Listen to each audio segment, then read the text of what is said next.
तो लीजिए सुनिए प्रथम प्रतिश्रुति का अध्याय 6। लेखिका आशापूर्णा देवी।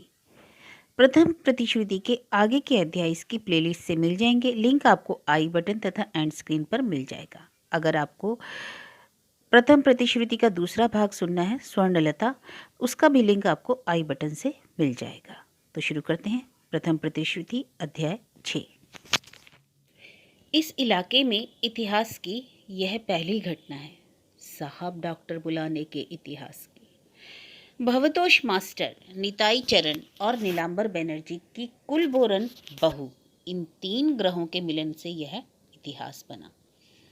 यह सुनकर जो जहां था वहीं स्तंभित खड़ा रह गया। जो इस उम्र का था उसी उम्र का रह गया। बनर्जी परिवार की दईमारी रनचंडी बहू की करतूतें किसी से भी छिपी नहीं थी।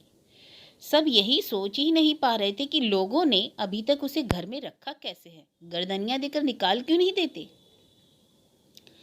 सभी बोलते बतियाते थे इसके अंदर कोई राज है। बाप की इकलौती बेटी जो है और उतना बड़ा आदमी बाप हो ना हो, बाप ने कोई शर्त रखकर ही शादी की है। ऐसे में बहू को अगर मैके विदा कर दे तो ससुर की जायदाद तो नहीं पाएगा ना नौबा। बहू को विदा कर देने का नाटक बार बार ठीक जमने के वक्त ही बिगड़ते बिगड़ते फिलहाल सभी हताश हो पड़े थे और नित्य नई खुराक जुगाने के नाते सत्य को एक प्रकार से पसंद ही करना शुरू कर दिया था। चर्चा का एक बड़ा विषय अपने अपने घर की बहू बेटियों को सबक देने के लिए बुरी नज़ीर का मिलना, यह भी लाभ ही है। लेकिन नोम्बू के बीमार पड़ जाने से उसकी बहू की आलोचना के लायक भाषा भी लोगों को ढूंढे नहीं मिल रही थी। वेद में, पुराण में, नाटकों में ऐसी जाबांज औरत तो किसी ने ना देखी और ना ही सुनी, इसलिए उसकी भाषा भी नहीं बनी।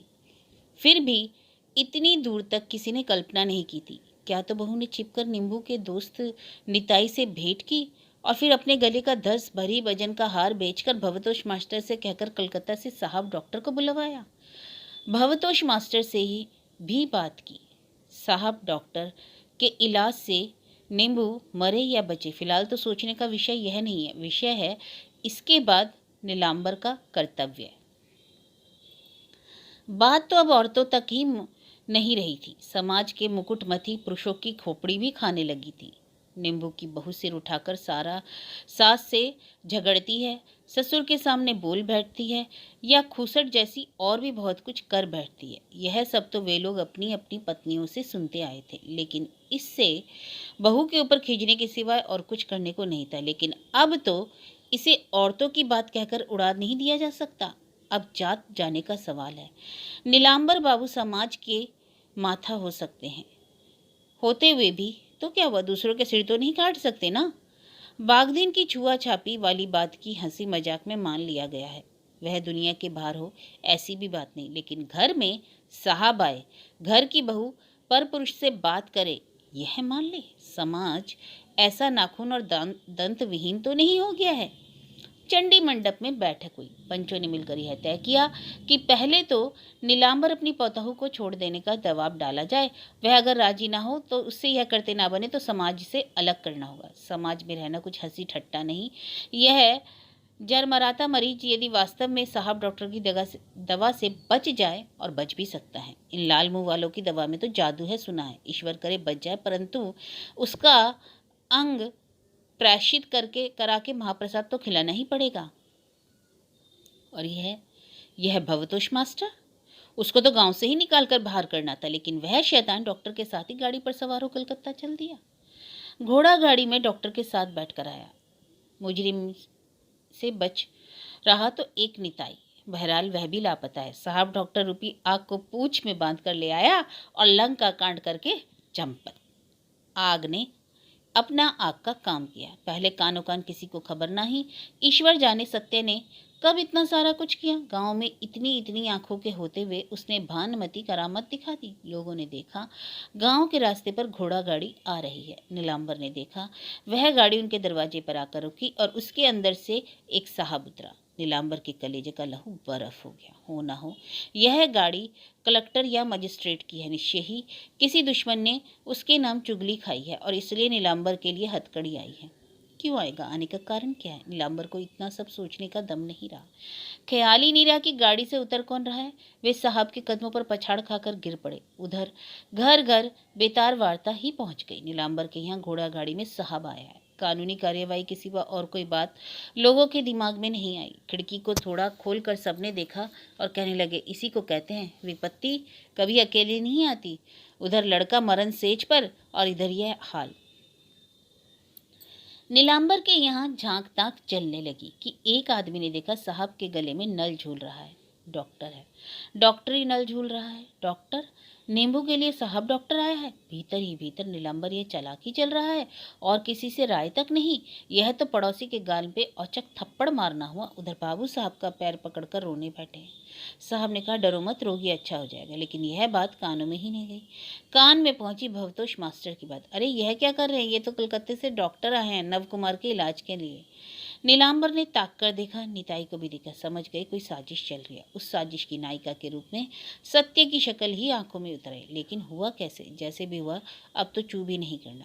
बुद्ध सी बनी सत्य रोगी के सिरहाने की और बागीचे की तरफ वाली खिड़की पर खड़ी थी। किवाड़ को ऐसा आड़ा कर रखा था कि वह कमरे के अंदर के लोगों को देख पाए, किंतु अंदर के लोग उसे ना देख सके। भवतोष मास्टर के साथ जब उससे भी एक हाथ ज्यादा लंबा तगड़ा टकटक लाल वह आदमी कमरे में दाखिल हुआ तो ना जाने क्यों सत्यवती का कलेजा कांप उठा। उसके बाद हठात दोनों आंखों से आंसू छलक आए। प्रकट में तो हाथ तो नहीं जोड़ा, मन ही मन प्रणाम करके बोली, बाबूजी, बाबूजी, अपनी इस ढीठ बिटिया की हिमाकत को माफ़ कर दीजिए। दूर से आशीर्वाद कीजिए जिससे मेरे सुहाग का सिंदूर कायम रहे। समझती हूँ मैंने तुम्हें दुखाया है, मगर तुम्हारी ही तो बेटी हूँ। तेज कहो, अहंकार कहो, तुमसे ही तुम्हारी बेटी में आया है। उसके बाद उसने अपनी माँ का चेहरा याद करने की कोशिश की। बोली, माँ, तुम्हारी कसम खाकर मैंने बाबूजी की दवा लौटाई है जिससे तुम्हारे नाम पर कलंक न लगे। काली, दुर्गा, चंडी, शिव इन सबको नहीं जानती है सत्य। यह जीवन के साक्षात देवताओं से ही आशीर्वाद मांगती है। साहब डॉक्टर की दवा धन्वंतरी हो। ऐसे गहरे क्षण में भी कब जाने उसका कौतूहल भरा मन बच्चे जैसा कौतूहल ही उठा। विस्मित पुलक से आंखें फाड़कर देखने लगी।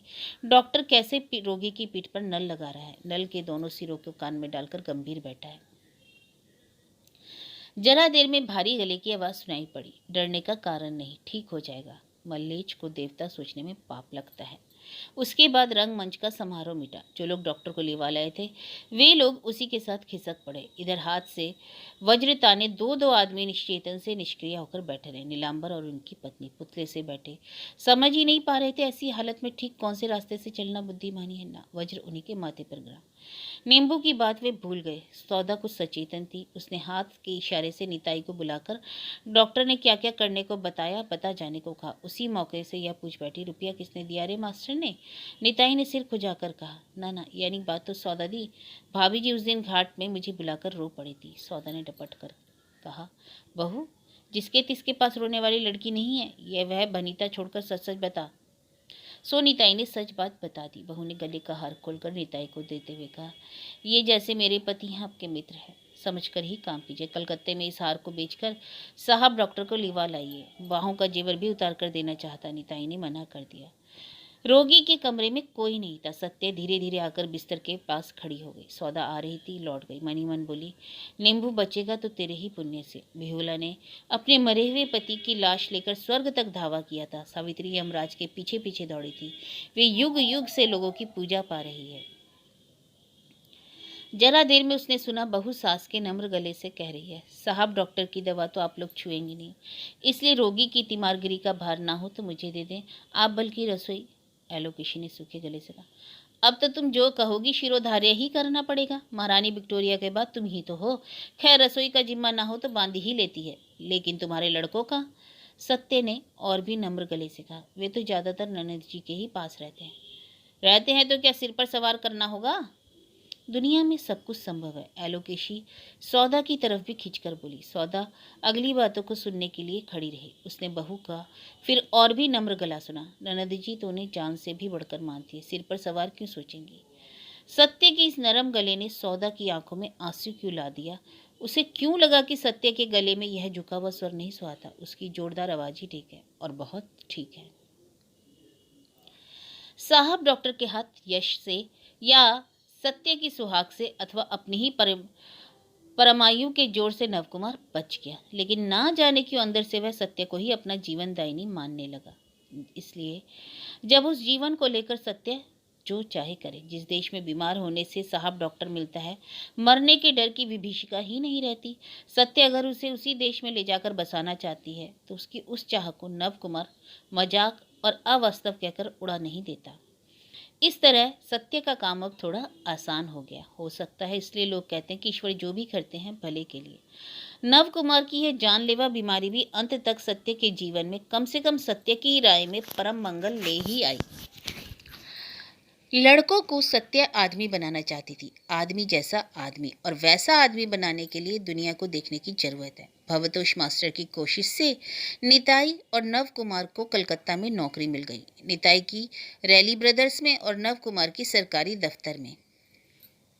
लिहाजा उन दोनों का एक पैर रथ पर और एक पैर पथ पर। नव कुमार स्वयं माँ बाप से यह बात कह नहीं सका, कहना पड़ा सत्य को। हाँ, उन दोनों ने बेटा पुतहु से बोलना ही बंद कर दिया। कुछ दिन पहले तक सौदा भी सत्य पर झुंझलाई सी थी, लेकिन उसके साहब डॉक्टर बुलाने वाले रूप से वह आच्छन सी हो गई। सौदा ने आजकल बीच बीच में अपने जीवन की बही के पन्ने भी पलटना शुरू कर दिया। काश वह भी सत्य जैसी हिम्मतवर होती तो उसका जीवन यूं बर्बाद नहीं होता। शायद हो कि कुपथगामी पति को सही रास्ते पर लाकर सुख से घर गृहस्थी कर पाती, लेकिन सत्य जैसी शक्ति उसमें नहीं है। मन में तो सोचा करती कि जिस काम में दोष नहीं, पाप नहीं, उसकी निंदा से क्या डरना, पर कार्यत नहीं कर पाती। चाहती तो स्वामी को सुधार सकती थी। मामा मामी के यहाँ भी नहा की उनसे बाघ जैसा डरती है, वाजिब कह नहीं पाती, डरपोक है। सत्य साहसी है, इसलिए डाबर के गंदले पानी से निकलकर समंदर में अपनी नाव ले चली। अड़ोस पड़ोस में सत्य की हम उम्र जो बहू बेटियां हैं, उनमें भी सत्य ने एक आलोड़न सा ला दिया। आश्चर्य, अनोखा, उन्हीं जैसी एक स्त्री पति पुत्र को लेकर कलकत्ता में रहने के लिए जा रही है, और फिर एलोकेशी जैसी खूंखार सास के शिकंजे से निकलकर।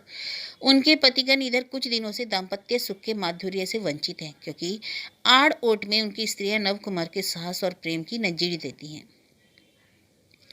वे अभागे पुरुष नव कुमार को स्त्रैण और स्त्री की मुट्ठी में आदि विशेषणों से भूषित करके भी खास सहूलियत नहीं कर पा रहे हैं। लेकिन बहुओं के लिए असुविधा यह थी कि अकेले में सत्य से मिलकर पति को स्त्रैण बनाने का मंत्र सीखने का उपाय जो नहीं था। सत्य से मिलने की उन्हें सख्त मनाही थी, और जब घाट बाट में जाती तो सास, फुआ सास या कुछ नहीं तो ननों की कोई ननद ही पहरे पर होती। सो बड़ों के सामने वे सब सत्य को दूर से छी ही करती, और छीची सत्य वह सुनती ही नहीं।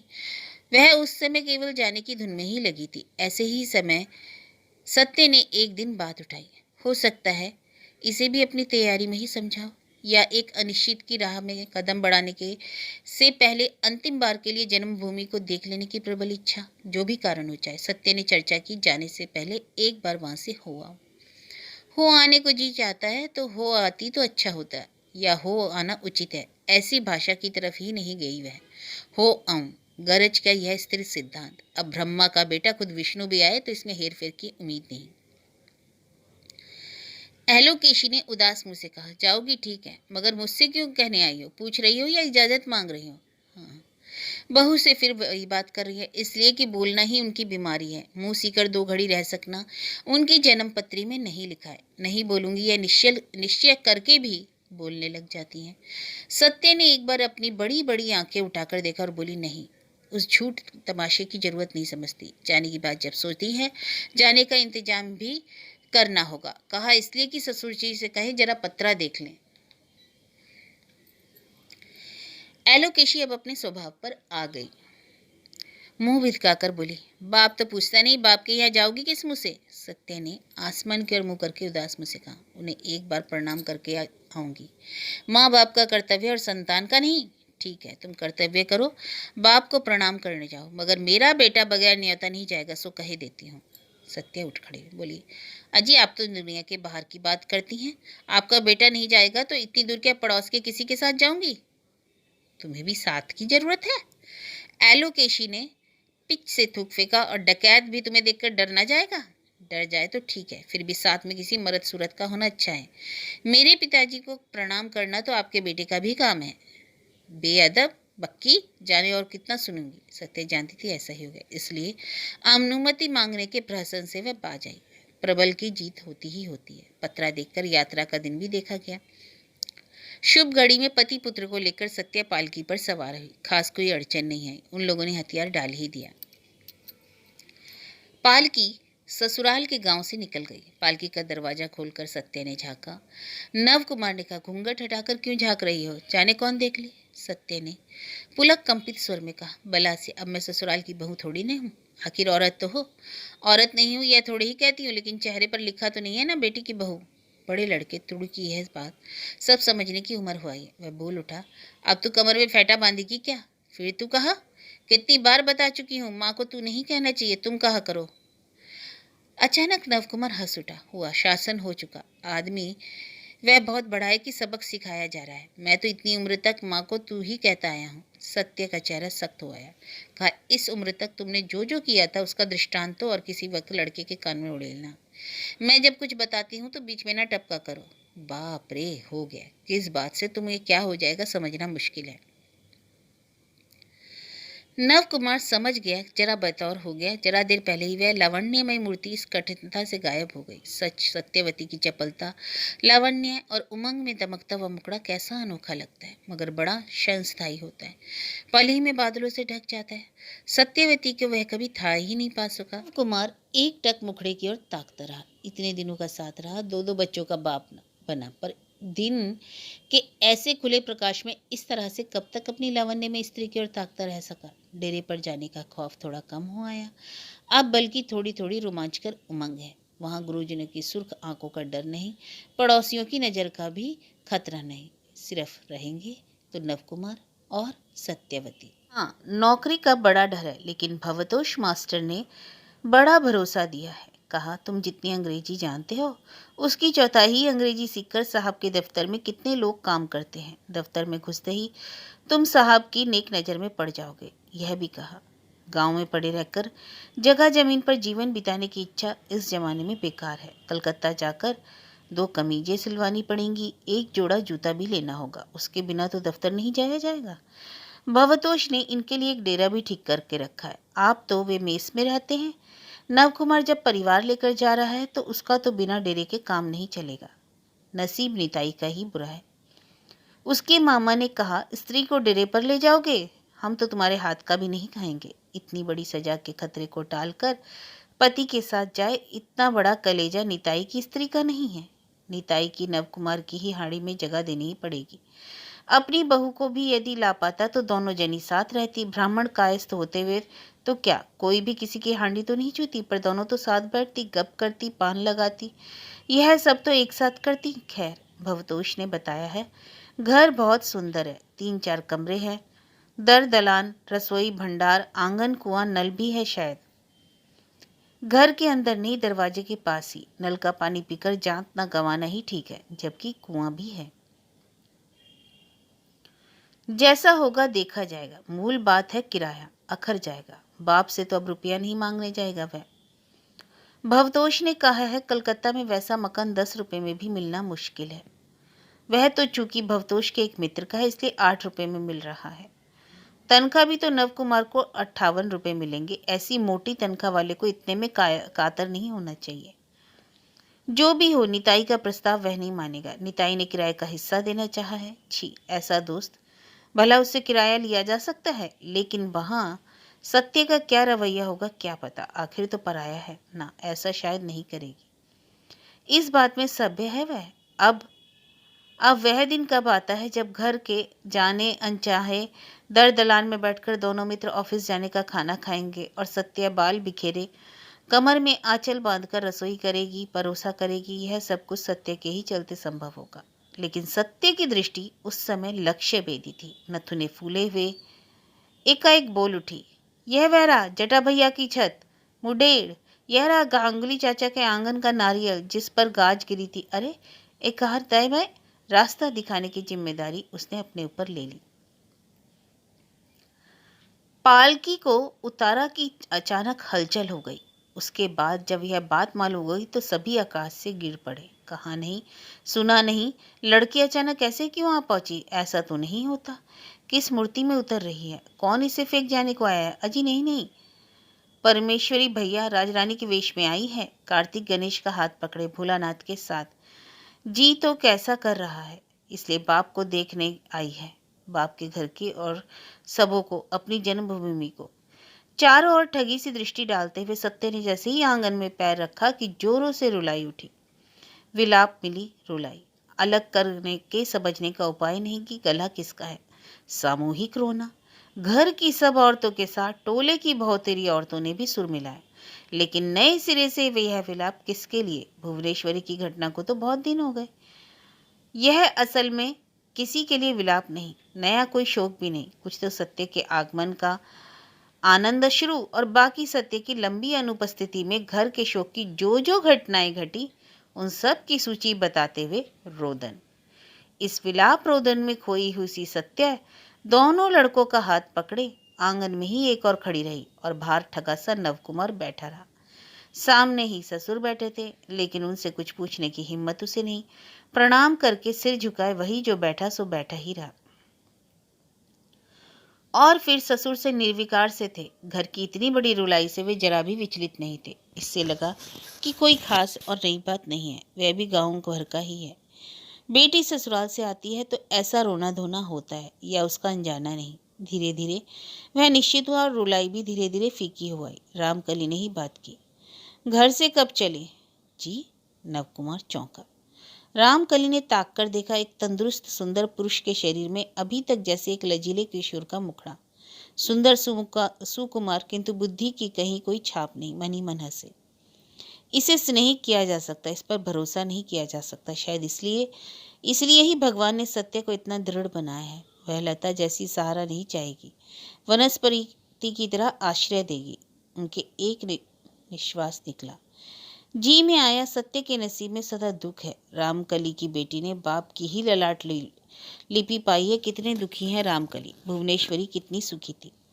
पहले रामकली ने कभी स्वप्न में भी नहीं सोचा कि कभी ऐसा सोचेंगे, अपने को कभी दुखी की कोटि में रखेंगे। नवकुमार के उस तटस्थ सुर जी को सुनकर रामकली ने फिर एक बार कहा, घर से कब चले? जी सवेरे ही, थोड़ा सा माड़ भात खाकर। बोलते ही शायद अपनी बेवकूफ़ी समझ में आई। सवेरे को ठीक से समझाने के लिए माड़ भात का प्रसंग ना ही लाया होता तो अच्छा था। सवेरे ही तो काफ़ी था, लेकिन मुंह की बात और हाथ का ढेला। रामकली हड़बड़ाकर बोले, अच्छा अच्छा, इतना समय लग गया? फिर तो नहीं, अब बैठना नहीं, हाथ मुंह धोकर। नवकुमार ने अब जरा साफ तरह कहा, परेशान न हो, रास्ते में पालकी रोककर खाया हम लोगों ने, सामान साथ में था। सो हो, भेला डल गई। और अरे कौन है? एक ही साथ कई उम्र के बहुत सारे लड़के आ खड़े हुए। ये अगल ही बगल में झांकता कर रहे थे। आने का भरोसा नहीं हो रहा था। रामकली ने कहा, अंदर जाकर कह दे इनके हाथ मुंह धोने का इंतजाम करें। हाथ मुंह धोना सांकेतिक है, असल मतलब है जलपान का प्रबंध। उनमें से दो लड़के भाग कर गए, दो एक खड़े रहे। किसने तो झट से कह दिया, क्या मजा जीजाजी, कलकत्ते के डेरे में जाकर रहेंगे। रामकली जरा चौंके। सत्य तो घूंघट काढ़े हुए ही प्रणाम करके अंदर चली गई। नवकुमार के सामने बाप से बात नहीं की। नवकुमार औरत जैसा शर्म का मान किए बैठा था। रामकली ने ही पूछा, यह कलकत्ता की बात क्या कह रहा है? नवकुमार ने धीरे से जवाब दिया, जी ऐसा ही कुछ सोचा गया है। सुनकर खुशी हुई। इस समय कलकत्ता की में तरक्की के बहुत उपाय हैं। किसी काम धाम की कोशिश की गई है क्या? जी हाँ, मास्टर साहब ने एक नौकरी जुटा दी है। जमाता है, इसलिए कर्तव्य बोध से उन्होंने पूछा, कहाँ? जी सरकारी दफ्तर में। बड़ी अच्छी बात है। रहने का कहाँ ठीक किया, मेस में? जी नहीं, मास्टर साहब ने डेरा ठीक कर दिया है। रामकली ने वेतन के बारे में नहीं पूछा, सिर्फ जरा चिंतित स्वर में बोले, फिर तो रसोइये की भी व्यवस्था करनी होगी डेरे में अकेले। नवकुमार से लाज का मान और नहीं रखा जा सका। पुलक को छिपाने की आभा मुंह में मलकर बोला, जी रसोइये की जरूरत नहीं होगी। तुड़ू और मुन्ने की माँ आपकी लड़की ही तो जा रही है। मेरी लड़की? सत्य? सत्य कलकत्ता जा रही है? नवकुमार सक पकाकर चुप हो गया। समझ ही नहीं पाया कि रामकली का यह स्वर किस भाव का घ्योता क्या। कुछ परेशान से नहीं, लेकिन हाँ कुछ विचलित हुए रामकली। बहुत दिन पहले की एक बात याद आ गई। बालिका सत्य की मूर्ति आंखों में नाच उठी और उसके सामने तिराया दूसरा एक भयातुर मुखड़ा।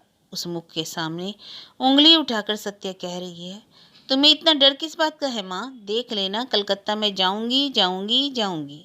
सत्य अपनी प्रतिज्ञा रख रही है, लेकिन यह देखकर गर्व, आनंद, विस्मय, पुलक से मुग्ध कौन होगी? निश्वास छिपाकर बोले, हिम्मत कर रहे हो, अच्छी बात है, पर तुम्हारे माँ बाप की व्यवस्था? दीदी हैं, टोले के लोग हैं, उन्होंने ऐतराज नहीं किया। नव कुमार के लिए अब अपने आप को जब्त करना असंभव हो गया। वह भरमुंह हंसकर बोला, ऐतराज भला नहीं कर रहे, मगर ऐतराज उनका टिके भी। इसने जिद पकड़ ली, बच्चों को अच्छे स्कूल में पढ़ाना होगा। उसके उद्भासित मुखड़े को देखकर उस पर एक गहरा स्नेह महसूस किया उन्होंने। नव कुमार को अंदर भेज दिया। भीतर उस समय कह कही लगे थे। सत्य के बच्चों से दादियों का हंसी मजाक चल रहा था। घर की अन्य स्त्रियां सत्य को घेरे बैठी थी। रासू की नई स्त्री, शिवजया की कुमारी पोतियां, रासू की दो भांजियां, भाई की स्त्रियां और अड़ोस पड़ोस की जवान बुढ़ियां। मोक्षता को अब ज्यादा बोलने का दम नहीं है, फिर भी महफिल में एक और दीवार से लगी बैठी है। फिर शारदा यहाँ नहीं है, उसे तो मरने की भी फुर्सत नहीं। उसकी उदासीनता से सत्य का नयापन, अनोखापन, बहुमुखता सब कुछ हार मान गई है। लेकिन और सभी तो शारदा नहीं है। सवालों का जवाब देते देते एक दूसरे किसी से पूछने का मौका ही नहीं पा रही सत्य, जो कि दिखाने नहीं सब कुछ देखने के लिए आई है। किंतु कौतूहल जो अदम्य था। दो दो बच्चे हो गए, बच्चे बड़े हो गए, मगर कभी आई तो नहीं। बच्चे के अन्नप्राशन में उन लोगों ने कहला जरूर भेजा था, लेकिन रामकली तो तीर्थाटन में थे। आने के बाद भी तो सत्य इतने दिनों से आई नहीं, परंतु अचानक कैसे आ पड़ी, यह प्रश्न दब गया। अब सवाल था कलकत्ता का। इसी से कौतूहल के सैकड़ों सवाल। यह हिम्मत किसने दी? वहां उसकी देखभाल कौन करेगा? सास ससुर के होते पति के साथ बाहर रहने की बात ही दिमाग में कैसे आई? उनकी इजाजत ही किस अलौकिक उपाय से मिल गई? इसके सिवाय भी वहां जाने से जात नहीं जाएगी, मलेच का पानी पीना नहीं पड़ेगा, जूते मोजे पहनने नहीं पड़ेंगे, लेडो फीटर में चढ़कर मैदान में हवाखोरी के लिए जाने की मजबूरी होगी या नहीं? बहुतेरे बेसिर पैर के प्रश्न। उत्तर देते देते थककर आखिर सत्य बोली, बाप रे, अब तक अपनी ही पंचाली गाती है, अपनी खबर भी तो सुनाओ। मोक्षदा ने थकी और दुखी आवाज में कहा, हमारी खबर तो भाई मरी नहीं है, विधाता के अन्न का श्राद्ध कर रही है, यही खबर है। वाह क्या बात है, ठीक ही कह रही हूँ, तुझको सदा ही फटकारती रही, तेरा हाल हाड़ी का होगा। अब देख रही हूँ तू ही बाजी मार ले गई, तूने तो कमाल कर दिखाई है, सोचा खूब किया। अभी सब कह रहे हैं कि अंग्रेजी विद्या की जय जयकार है। दोनों लड़कों को यदि कलकत्ता में अंग्रेजी स्कूल में दाखिल करा सकी। शिव जाया हाल ही में विधवा हुई है। कुछ ही देर पहले उन्होंने सत्य को समझाया कि तुम्हारी माँ पुण्यवती थी, मरकर पुण्य का परकोटा दिखा गई। दुनिया में जो भी स्त्री मांग में सिंदूर का गौरव लिए जिंदा है, उस गौरव के रहते ही दुनिया में जिससे उठ जाए। अब शिव जाया अपना जला मुंह किसी को नहीं दिखाएगी, इसलिए मुंह ढककर पड़ी थी। लेकिन सदा की प्रतिद्वंदी मोक्षदा की बात सुनकर उनका निर्वेद भंग हुआ। मुंह पर कपड़ा हटाकर बोल उठी, ठीक ही कहा रनत जी, बच्चा खाते जन्म बीता, आज कहते हैं डाइन। मैं कहती हूँ यह युग वह युग, सब तो बंगला संस्कृत से ही चला। ज्यादा बड़ा विद्वान हुआ तो फारसी, और अब यह मल्लेच की भाषा नहीं सीखने से। फारसी भी तो मल्लेश की भाषा ही है संजली। हाय राम, आज जन्म तो फारसी को सुनती आई, यह तो नहीं कभी यह मल्लेच भाषा है। सत्य, यह जात रहने जाने की गप रहने दो फुआ दादी, वह तो जाने वाली है सो जाएगी ही, उसे पकड़कर कौन रख सकता है। तुम्हारा यह हाल कैसे हुआ सो कहो। इतना तीरथ भरत करके हवा बदल कर आई हो, सेहत तो अच्छी है ना? खाक अच्छी है, मोक्षदा ने जीभ से एक आवाज दी। मेरा अच्छा तो अब यमराज के ही जाने से होगा, पति को तो कभी आंखों देखा नहीं। यमराज पति के चतुर्दल पर ही चढ़कर जाऊंगी, लेकिन आजकल अब अच्छे क्या लोग हैं। अभी उस बारी जो गांव तू देख गई थी, अब तो नहीं है। लोगों की देवता ब्राह्मण पर भक्ति नहीं रही, बड़े छोटे का ज्ञान नहीं, आदमी की आदमियत ही चली जा रही है। अब घूम फिर कर देखेगी तो ना देख लेना। 7 एक दिन रहने के बाद लौटती बैर सत्य यही सोचती चली, मन ही मन कहने लगी, फुआ दादी तुम्हारा कहना ही ठीक है। आनंद नहीं आया, वह गांव नहीं रहा, पहले का सुख, आनंद, तृप्ति नहीं। इस बार भी सत्य ने खेलने की पुरानी जगहों को घूम घूम कर देखा। बीते दिनों का सुर लाने की कोशिश की, कामयाब ना हुई। लड़कों को दिखाने के लिए पेड़ पर चढ़ने गई थी और बच्चे इस तरह से हाहाकार उठे कि उतरना पड़ा। तैरने का पीठ स्थान जो बड़ा तालाब था, वहां जाकर तैरी। मजा नहीं आया, सुख नहीं मिला। सुख तो कुल मिलाकर है, वह कुल संपूर्ण अखंड है कहाँ? पहले की साथी कहाँ रही? सत्य को अब कहाँ सुख मिलेगा? इसमें वह रामकली चटर्जी का शरीर घुमक्कड़ बेटी को खोजकर कहाँ पाएगा, जिसे ढूंढने के लिए इस तरह से लपक कर आई है? और उस लड़की की माँ उसकी छां तक नहीं, सब धुल पुछकर साफ बदल गया, सब कुछ बदल गया। सत्य की वह पहचानी दुनिया गायब हो गई। सत्य का आसन निश्चित हो गया। अपनी जन्मभूमि की माटी पर सत्य अब आगंतुक है, बाहर की है। अब यहाँ निगाह के सामने कुछ अन्याय भी होता है तो चुप रह जाना पड़ता है। लगता है छोड़ो, 2 दिन के लिए आई है, बेपरवाह होकर कहीं नहीं जा सकता। यह तुम लोगों का अन्याय है। नहीं तो इन्हीं कैदिनों में देखा भी तो कम नहीं। इस घर में बहुत गैर वाजिब हो रहा है, इसलिए कि उसके पिता ही कैसे उदासीन से हो गए हैं। पहले टोले के लड़कों को बेचाल करने की हिम्मत नहीं थी, अब घर के लड़के भी सिर्फ उनकी नज़र के सामने ही जो डरते हैं, ओट में कोई परवाह नहीं। टोले में ही कितना देखा, जटादा की स्त्री अब सास से लड़ती है और जटा बीबी के आगे हाथ जोड़े रहता है। सत्य के ननिहाल में सभी भाई अलग हो गए हैं। सत्य की 2 घर में 2 दिन न्योता खाना पड़ा। तुष्टू ग्वाले को लकवा मार गया। उनकी बीवी घर घर रोती फिर रही है, मगर कोई उससे घी दूध नहीं लेता, हिला हवाला करता। कहता है तुष्टी की बीवी का जमाया दही मुंह में रखना मुहाल। तुष्टी की बहू घी बनाना कब जानती है, चीज थोड़ी दबी तो गई। सदा के उस आदमी के दुख के समय न देखें तो फिर आदमी और जानवर में क्या फर्क है। सत्य छिपाकर 2 रुपए दे आई थी तुष्टू को। तुष्टू की आंखों से आंसू ढुलक पड़े। वह बोला, तेरा मन अपने बाप जैसा ही है। कविराज जी हैं इसलिए जिंदा हूँ। कुम्हार चाचा, लोहार चाचा, धोबिन फुआ, किसी से मिलना सत्य ने बाकी नहीं रखा। लेकिन पहले की तरह किसी ने भी हंसकर नहीं कहा, अरे आई है, आ बैठ। सबने आसन डालकर कहा, आइए दीदी जी बैठिए। गजब है, एक ही साथ सबके सब बदल गए। बदला नहीं तो सिर्फ गांव बदले नहीं, पेड़ पौधे, खेत, झाड़ियां, तालाब, पोखरा, इन्हीं सब ने उमंग आनंद में सिर हिला हिलाकर कुलाहल करते हुए सत्य का स्वागत किया और विदा होते समय वही उदास विधुर दृष्टि से मौन वेदना की तरह ताकते रहे। नहीं बदले सिर्फ वे। लेकिन इन सब के पास आश्रय भी कितना। आश्रय तो चाहिए हृदय में, प्राणी के उत्ताप में। कहाँ है वह उत्ताप? सबने बड़ा जतन किया और कहा, अरे बाबा 2 दिन के लिए आई है। किसी ने यह नहीं कहा तू मेरी है, सदा की है। सत्य की माँ जिंदा होती तो क्या और तरह का नहीं होता? माँ के पास सत्य का वह बचपन सोने की डिब्बिया में रखा नहीं रहता। सत्य आती तो माँ उस डिब्बिया को खोलकर नहीं कहती, यह देख तेरा कुछ भी तो नहीं खोया, सब कुछ है, मैंने सहेज कर रखा है। फिर तो सत्य अपने खिलौने के पिटारे को भी देख पाती। माँ कहती, देख ले, यह तेरे हाथ का कपड़ा पहनाई हुई बड़ी मजली और सजली बहू उस बार आकर तू जैसे रख गई थी वैसे ही रखी हुई है। दादी की श्राद्ध के समय आकर अपने फेंके हुए खिलौने के पिटारे को फिर से सजा गई थी वह। उसके बाद तो उसके अपने ही जीवन में खिलौना टूटने की घटना आ गई। फिर मिट्टी के खिलौने की कौन सोचे। सत्य शायद माँ के बचपने से हंसती थी, फिर भी सुख मिलता था। माँ के बिना मैके का सुख नहीं। उसने निश्वास छोड़ते हुए सोचा, उतने बड़े घर में उसे इतने लोगों में से एक के अलावा तो और कुछ नहीं सोचा कभी। आज एकाएक मालूम पड़ गया, उस एक के बिना यह अनेक बेमानी है। तो भी फुआ दादी के पास 2 घड़ी बैठने से जी जुड़ाता है। लेकिन उसी प्रबल प्रतापी स्त्री के यह गत हो गई देखकर कलेजा फटता है। सत्य ने कहा था, ज्यादा खट खट कर ही अपनी सेहत का यह हाल कर लिया फुआ दादी। आपकी वह तंदुरुस्ती इन्हीं के सालों में ऐसी हो गई।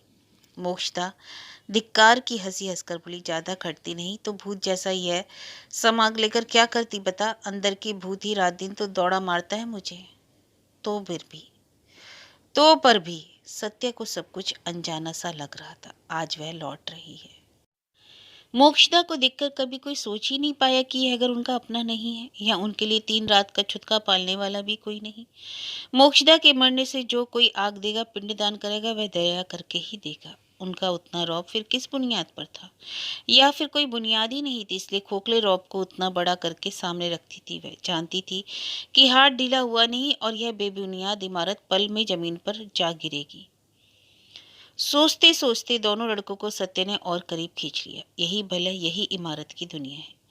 शारदा को सत्य समझ नहीं सकी, उसकी था नहीं मिली। अवश्य शारदा ने ही सदा खिलाया पिलाया, जनन किया। बचपन में सत्य ने जो जो खाना पसंद करती थी, शारदा ने याद कर करके उसे पकाया भी। हंसकर उसने कहा, सुनते हो तुड़ू, तुम्हारे नाना के घर में इतनी इतनी चीजों के होते, तेरी माँ को खीरा के पत्तों का बड़ा, तीती पीठिया की खटाई पसंद है। लेकिन सत्य जब कहने लगी, जो भी कहो भाभी, तुमने महिमा खूब दिखाई। नई बहू कह रही है तुम देवी ही हो, तो शारदा कैसी तो कठिन सी हो गई। एक बड़ी सी भयानक तीखी हंसी हंसकर बोली, तुम्हारी तो बुद्धि शुद्धि है ना नैची, दूसरे के मुंह से तीता क्यों खाती हो? बुद्धि शुद्धि काफी होते हुए भी इस बात का भीतरी मतलब सत्य नहीं समझ सकी। उसने हर वक्त यह गौर किया, शारदा पुरानी अंतरंगता का दरवाजा खोलने के लिए हरगिज ही तैयार नहीं है। और बड़े भैया, उसने तो सत्य को बात करने की ही इच्छा नहीं हुई। उतनी बड़ी घरनी सी शारदा का वह पति, दो दो उतने बड़े लड़कों का बाप, इसका मानो ख्याल ही नहीं है भैया को। यह जैसे नई बहू का नया दुल्हा हो, उसी को लेकर सत्य से हंसी मजाक। छी, किसी से बात करके कोई सुख नहीं मिला। हाँ, विदाई के वक्त सबने व्याकुलता दिखाई, आंसू बहाया, फिर कब भेंट होगी यह कहकर हताश हुआ। कोई कोई फुक्का फाड़कर रोई, पर सत्य को मानो अपनी जड़ ही टूट गई हो। रामकली तो सदा ही सबसे दूर रहे। उनके दुरत्व का वह कवच एकमात्र सत्य ही तोड़ पाती थी, लेकिन वह लाड़ सत्य खुद ही नहीं कर पाई। समय भी नहीं मिला, समझ भी ना पाई। रामकली ने हरदम नवकुमार को पास पास रखा। नवकुमार को उन्होंने स्नेह किया, यही बहुत बड़ा संतोष है। आने के समय बाप को प्रणाम करके पति की मौजूदगी को भुला करके उसने रूंधे गले से कहा, अपनी इस दुस्साहसी हिमाकत वाली बेटी को आपने क्षमा कर दिया बाबूजी। इसी हिम्मत से कह रही हूँ, मैं आपकी इकलौती हूँ समय पर जिससे आपकी सेवा करने का अधिकार मिले। रामकली का गला कांप गया। चारों ओर हा हुताश सत्य पकड़ नहीं पाई, सिर्फ बात ही सुन पाई। बिटिया के सिर को जरा हिलाकर बोल उठे, सदा की पुरखिन बाप को खूब बता रही है। खैर, मैं सेवा लेने का पात्र हूँ क्या? सत्य की इस बात का जवाब देते नहीं बना। इस गहरे स्नेह के थोड़े से स्पर्श के अंदर रुलाई उमड़ पड़ी। रोते रोते रुलाई को दबाते दबाते वह पालकी पर सवार हो गई। पालकी पर भी देर तक नहीं बोल पाई। नवकुमार अचानक बोल उठा, तुम्हारे पिताजी हम लोगों को इस मामूली दुनिया के जीव नहीं लगते। सत्य ने चकित होकर पति को निहारा। हवा लग लग कर इतनी देर में गाल के आंसू सूख चुके थे, किंतु आंखें बोझिल हो उठी। नवकुमार ने फिर कहा, उन दिनों के राजे रजवाड़े का जो हाल था, जितना डर लगता था उतनी ही भक्ति होती थी। ऐसा बाप मिलना बहुत बड़े पुण्य का काम है। सत्य की जबान पर आ ही गया, तो भी तुम टूटी रात से देवता की देख रहे हो, पहले के आदमी को नहीं देखा।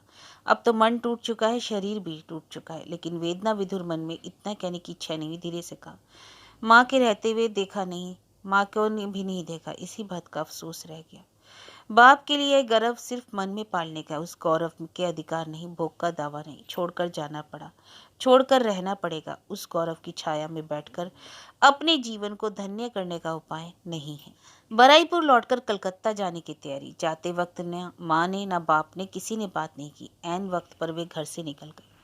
जो कुछ किया कराया सौदा ने, लेकिन अजीब है कि नव कुमार इस इतने बड़े नुकसान को नुकसान ही नहीं समझ रहा है। रामकली को देखने के बाद से बाप के बारे में उसे जो एक ऊंची धारणा हुई, उसकी तुलना में नीलांबर की औरत जैसी संकीर्णता उसकी नज़र में अखर गई। माँ बाप के दुर्व्यवहार के बारे में सत्य से कुछ कहने की इच्छा हुई, पर सत्य के डर से हिम्मत नहीं हुई। नए जीवन की ओर चल पड़ा। एक अनोखा सवेरा। यह अनोखा नया सवेरा उस अनजाने संकेत लिए सत्यवती की ओर ताकता रहा, और सत्यवती भी अवाक होकर उसकी ओर ताकती रही। सोचा, आसमान कैसा नया सा है। यह नहीं कि सत्य ने अभी अभी सपने के इस शहर की माटी पर पैर रखा। उसके आसमान की ओर नजर दौड़ाई। वह पथरिया घाट के इस इकतल्ले मकान के कल ही तीसरे पहर आई है। तड़के ही नींद खुली तो कमरे से निकलकर विमुड़ की तरह देर तक बरामदे पर खड़ी रही। याद ही नहीं आया कि इस समय कोई उसे काम भी है। जिस जीवन की वह आदी थी, उसके काम स्वयं सजीव होकर एक के बाद एक दूसरा उसके सामने आ खड़ा होता था। लेकिन सदा के जाने पहचाने दायरे के वे सारे काम धुंधले हो गए। एलोकेशी की निकाली हुई नहर से अब सत्य की डोगी नहीं चलेगी। अब उसे अपने ही हाथों अपनी नहर निकालनी पड़ेगी। जाने कहाँ सुबह की चिड़िया बोल उठी। सत्य को लगा, ये क्या नित्यानंदपुर से सत्य की खोज में उड़कर आई है, या बड़ईपुर के किसी अजाने पेड़ की डाल पर बैठी सत्य को पुकार रही है, कह रही है, सत्य तुम भूल करने को तिली हो, देखो सोचो देखो, अभी भी शायद लौटने का समय है। सत्य ने क्या वास्तव में भूल की है? नहीं तो अंदर से उसे डरा डरा सा क्यों लग रहा है?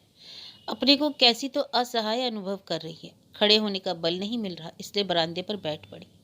सोचा, तुरंत जगकर आई, इससे शायद दिमाग हल्का लग रहा है, जरा देर बैठकर नहाने जाएगी। आज का दिन मनमाना, कल से नवकुमार काम पर जाएगा।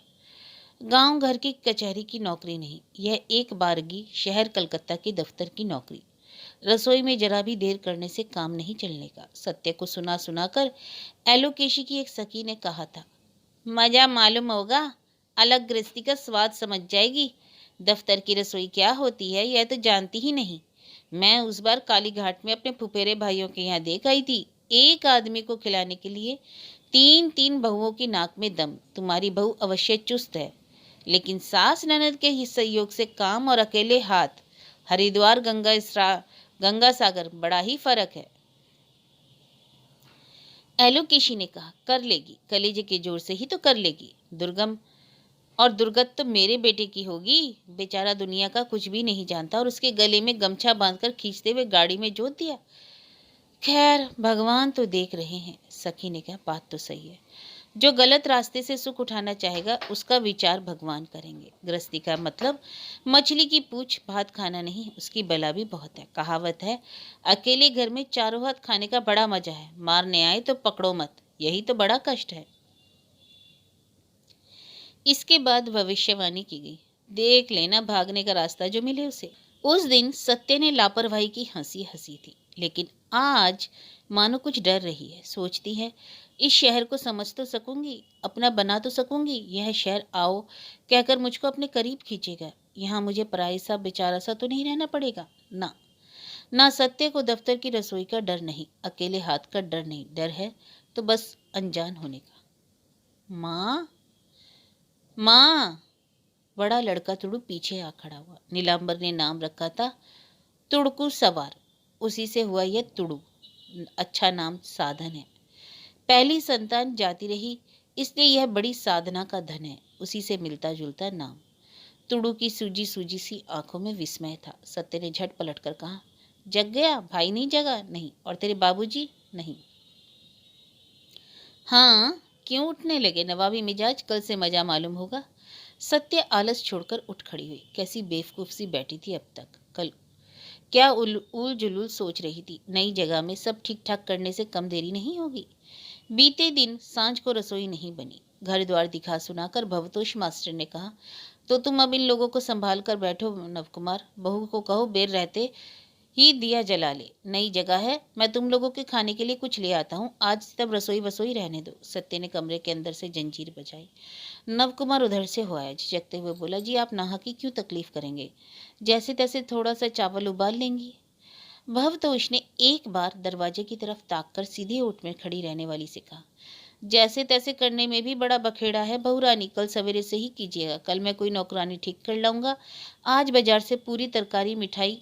नव कुमार एकाएक बोल उठा, बाजार की पूरी तरकारी? कलकत्ता आते ही जात गंवाने की नौबत?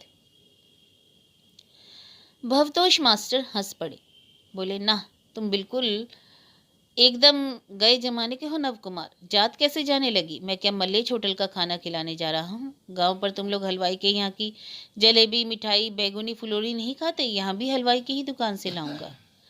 नव कुमार ने सिर खुजाया, जी तरकारी बरकारी की कह रहे हैं ना, सिर्फ एक दिन के लिए खामखा। भवतोष ने बल देकर कहा, एक दिन के लिए क्यों? ऐसा बहुत दिन हो सकता है। बहू जी अकेली हैं, कभी जी खराब है, ना पका चुका सकें, और फिर जलपान। कलकत्ते में इतने प्रकार की चीजें हैं, बच्चे खाएंगे नहीं? भात खाने से थोड़ी कह रहा हूँ। हाँ, यदि बहुरानी को आपत्ति हो। फिर जंजीर बजी। नव कुमार अंदर से है, जी नहीं, उन्हें कोई आपत्ति नहीं। आप जो भी कहें सिर आंखों पर। आप हितैषी हैं, आप गुरु हैं। हाँ हाँ, बहुत हुआ। इतनी अच्छी बातें ज्यादा नहीं खर्च करनी चाहिए। तुम लोग खा पी लो, निश्चिंत हो जाओ। मैं जाऊं? और अपने ही पैसे से भवतोष बाबू बहुत सारा सामान ले आए। पूरी सब्जी, चमचम, रबड़ी और पान भी ले आए। दोनों बच्चे तो निहाल हो गए, कैसे सोने के देश में आए हैं। निताई के साथ रहने की बात हुई, लेकिन निताई इनके साथ साथ नहीं आ सका, कई दिन के बाद आएगा। इसलिए भवतोष ने कहा, अकेले डर तो नहीं लगेगा? नई जगह है, कहूँ तो जब तक निताई नहीं आ जाता मैं रहकर पहरा दूं। नव कुमार को हथेली पर चांद मिल रहा था, लेकिन सत्य ने उसे वह चांद नहीं पाने दिया। जंजीर हिलाकर उसने जताया, मास्टर साहब को तकलीफ नहीं करनी होगी, ठीक से बंद बंद करके रह लेंगे। भवतोष के चले जाने के बाद नव कुमार ने सत्य को आड़े हाथों लिया।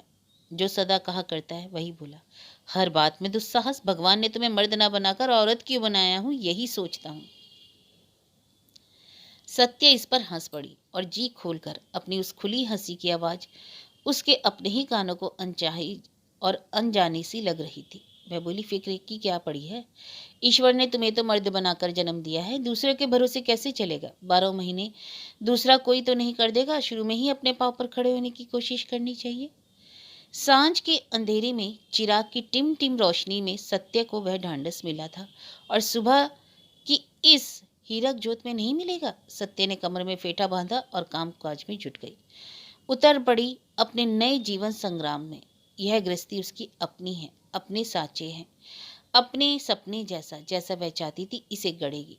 भवतोष ने घर को धुलवा पुछवा कर चूल्हा बनवा दिया था, रसोई में गोईठा कोयला मंगवा कर रख दिया था। कल नव कुमार के माध्यम से चूल्हा सुलगाने का तरीका भी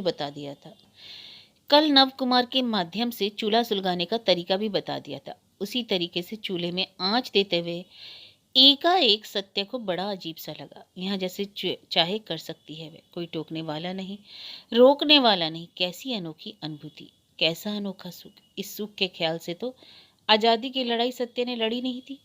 उसने तो सिर्फ ऐसी जगह में आना चाहा था जहाँ बीमारी में डॉक्टर मिले, बच्चों के लिए अच्छा स्कूल हो, पुरुषों के लिए काम हो। अपने लिए क्या अच्छा है, सत्य ने यह कभी नहीं सोचा था। वह तो इतना ही जानती है कि इसमें निंदा है, धिक्कार है। अब देख रही है कि और भी बहुत कुछ है, यानी स्वाधीनता का सुख यह है, सिर पर सदा तलवार तने रहने के बदले ऊंचे पर जोत से जगमग आसमान का रहना। शहर की स्त्रियां विद्या बुद्धि में इतना आगे क्यों है, सत्य ने यह समझा। जिन्हें इतना मिलता है वे उसका प्रतिदान तो देंगी ही। कि एकाएक स्तब्ध सी हो गई। मैं भी तो बहुत कुछ पाऊंगी, बदले में तो पाऊंगी कुछ। रसोई से निकल पड़ी हड़बड़ाकर, फिर अंदर चला जाना पड़ा। देखा आंगन में भवतोष खड़े हैं। भवतोष ने खासकर कहा, नवकुमार। बड़े लड़के ने कहा, बाबूजी सो रहे हैं। अरे अभी तक सो रहा है, कल से 10 बजे दफ्तर जाना पड़ेगा। मैं एक नौकरानी ले आया हूँ, तो मुन्ने अपनी माँ से ही कहो इससे बात कर ले। यूं मोटा मोटा मैंने सब बता दिया है, बर्तन मलना, घर पहुंचना, कपड़े खींचना, चूल्हा सुलगाना, मसाला पीसना, यह सब करना होगा। महीने में 12 आने देंगे, 4 आना जलपान के लिए। हाँ, सिर में डालने के लिए थोड़ा तेल लेकिन देना पड़ेगा। नहाए बिना तो मसाला पीसना नहीं चलेगा। नव कुमार की चुभी नहीं सुनाई पड़ी। कमरे में उतने सवेरे भी सत्य को पसीना छूटता रहा। सब कुछ नौकरानी ही करेगी तो सत्य क्या करेगी, सिर्फ बर्तन मांजने के लिए ही होती। भवतोष ने साथ लाई नौकरानी से कहा, क्यों जी, वहां माँ जी है, उनसे बातचीत कर लो और अभी से ही काम शुरू कर दो, रात के झूठे बर्तन पड़े हैं। सत्य के लिए और अधिक देर तक लज्जावती की भूमिका में रहना संभव नहीं हो सका। घूंघट काटकर वह दरवाजे के पास आई, नम्र स्वर में बोली, इतना कुछ करने की जरूरत नहीं, घर का काम तो मैं खुद ही कर लूंगी। भवतोष पहले तो सक पकाए, क्योंकि उन्हें यह उम्मीद नहीं थी कि सत्य उनसे बात करेगी, लेकिन अपने को संभाल कर बोले, अरे जब दाई रखी ही जा रही है तो सब कुछ करेगी। सिर्फ बर्तन मलने के लिए तो 8 आने से कम पर राजी नहीं हो रही है, सिर्फ 4 ही आने तो और देने होंगे। जी पैसे के लिए नहीं, अपनी आदत नहीं बिगड़ेगी इसलिए कह रही हूँ। सब काम कोई और ही करेगी तो मैं आराम तलब ना हो जाऊंगी, समय कैसे कटेगा। भवतोष अचकचाए। ससुराल में जी तोड़ मेहनत करने वाली लड़की अपने डेरे पर आकर आराम नहीं चाहे, यह बात उनके लिए नई सी लगी। बोले, स्त्रियों के लिए और भी बहुत तेरे अच्छे अच्छे काम हैं बहुरानी, उसमें भी समय कटेगा और फिर फुर्सत के समय घर पर पढ़ने लिखने से बात अधूरी रह गई। आंख मलते हुए नव कुमार कमरे से निकला। बोला, मास्टर साहब ने फिर इतने सवेरे तकलीफ। नहीं तकलीफ क्या है, नौकरानी ले आए हूँ, इसे समझा बुझा दो। अब एक दूध देने वाले को ठीक कर देने से ही निश्चित। अरे आप खामखा कितना कष्ट उठाएंगे, सत्या बोल उठी। नव कुमार चौंक उठा। किवाड़ की जंजीर का बजाना कब का खत्म हो गया, अब आमने सामने बात। आश्चर्य। भवतोष ने कहा, मुझे वीराना मानेंगे तो हिचक होगी नव कुमार मैं, लेकिन तुम लोगों को वीराना नहीं मानता। जी नहीं, वीराना क्या है। नव कुमार की बात का छोड़ जैसे खो गया और अपना मानने का सबूत देने के लिए झट बोल उठा, मैं तो सोच ही रहा था कि आपके साथ जरा हाट घुमाऊं। यहाँ किस किस रोज हाट लगती है। भवतोष हंसने लगे, बोले, कलकत्ता में रोज हाट होता है। अच्छा, रोज बाजार लगता है। हाँ रोज, एक नहीं अनेक बाजार। खैर तुम्हें नहीं जाना पड़ेगा, मैं ही किए देता हूँ, तुम बल्कि घर का काम काज। घर के काम में कोई असुविधा नहीं होगी। सत्य का धीर स्वर गूंजा। अंदर से निकलकर एक टोकरी रखकर वह चली गई। सत्य की शहर की गृहस्थी इसी तरह से शुरू हुई। अपनी गृहस्थी। कई दिनों बाद निताई आया। नव कुमार ने कहा, निताई से पर्दा करने से नहीं चलेगा, एक साथ रहना भाई जैसा, घर में दूसरी कोई स्त्री नहीं, तुम ही परोस देना। सत्य ने मुस्कुरा कर कहा, इतना कहने की जरूरत है? मैं क्या बहुत लाजवती लगती हूँ? हाँ हाँ, नहीं लाज कहाँ है, तुम तो मास्टर साहब से ही धड़ल्ले से बोल रही हो। समझा निताई, पहले दिन से तो मैं दंग रह गया। गनीमत है कि नहीं, बड़ी हिम्मत है मास्टर साहब से बोलने की, मुझे ही तो। निताई ने सत्य को एक नजर देखा, बोला, नींबू, तुम इतने दिनों में भी भाभी को पहचान ना सके? ये तुम्हारी मेरी मिट्टी की नहीं बनी, बड़ी खुशकिस्मत हो तुम। उन्हें हठात चौंकर सत्य हंस उठी। लो, नहाना खाना छोड़कर दोनों दोस्तों में भाग्य का विचार शुरू हो गया। अच्छा भाई साहब, आप ही कहिए, मास्टर यानी गुरु है कि नहीं? तो गुरु से शर्माने से कैसे चले? उनकी श्रद्धा भक्ति करूंगी, शर्माने क्यों लगी? मैंने तो सोचा है उनसे अंग्रेजी पढ़ूंगी। क्या कहा? धनुष की छूटी प्रत्यंचा छिटक कर नवकुमार। क्या सीखोगी? कहा तो पागलपन मत करो, अति ठीक नहीं। जितना रहस्य है उतना ही ठीक है। कलकत्ता आई हो, प्रदेश की गृहस्थी है, यहाँ तक तो गनीमत है, लेकिन अंग्रेजी सीखने ही क्यों तो कह रही हूँ, गाउन पहनकर होटल में खाने जाने को तो नहीं कह रही हूँ।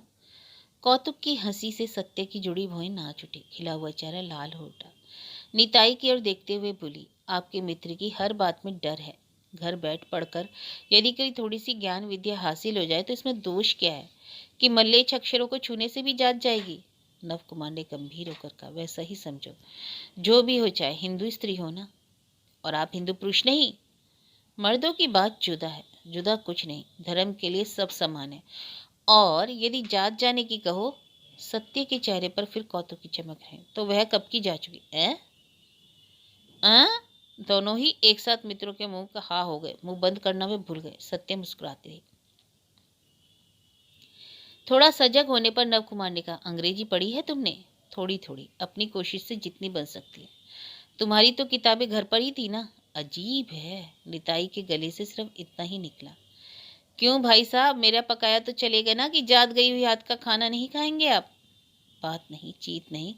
निताई अचानक एक हास्यकर काम कर बैठा। सत्य के सवाल का जवाब न देकर वह पैरों के पास लंबा पड़कर उसे प्रणाम कर बैठा। सत्य अवश्य इसके लिए तैयार नहीं थी। वह दो डग हट गई, बोली, खैर भाई साहब, आपने गुरुजन तो माना, ठीक है, तो अब हुक्म बजाइए।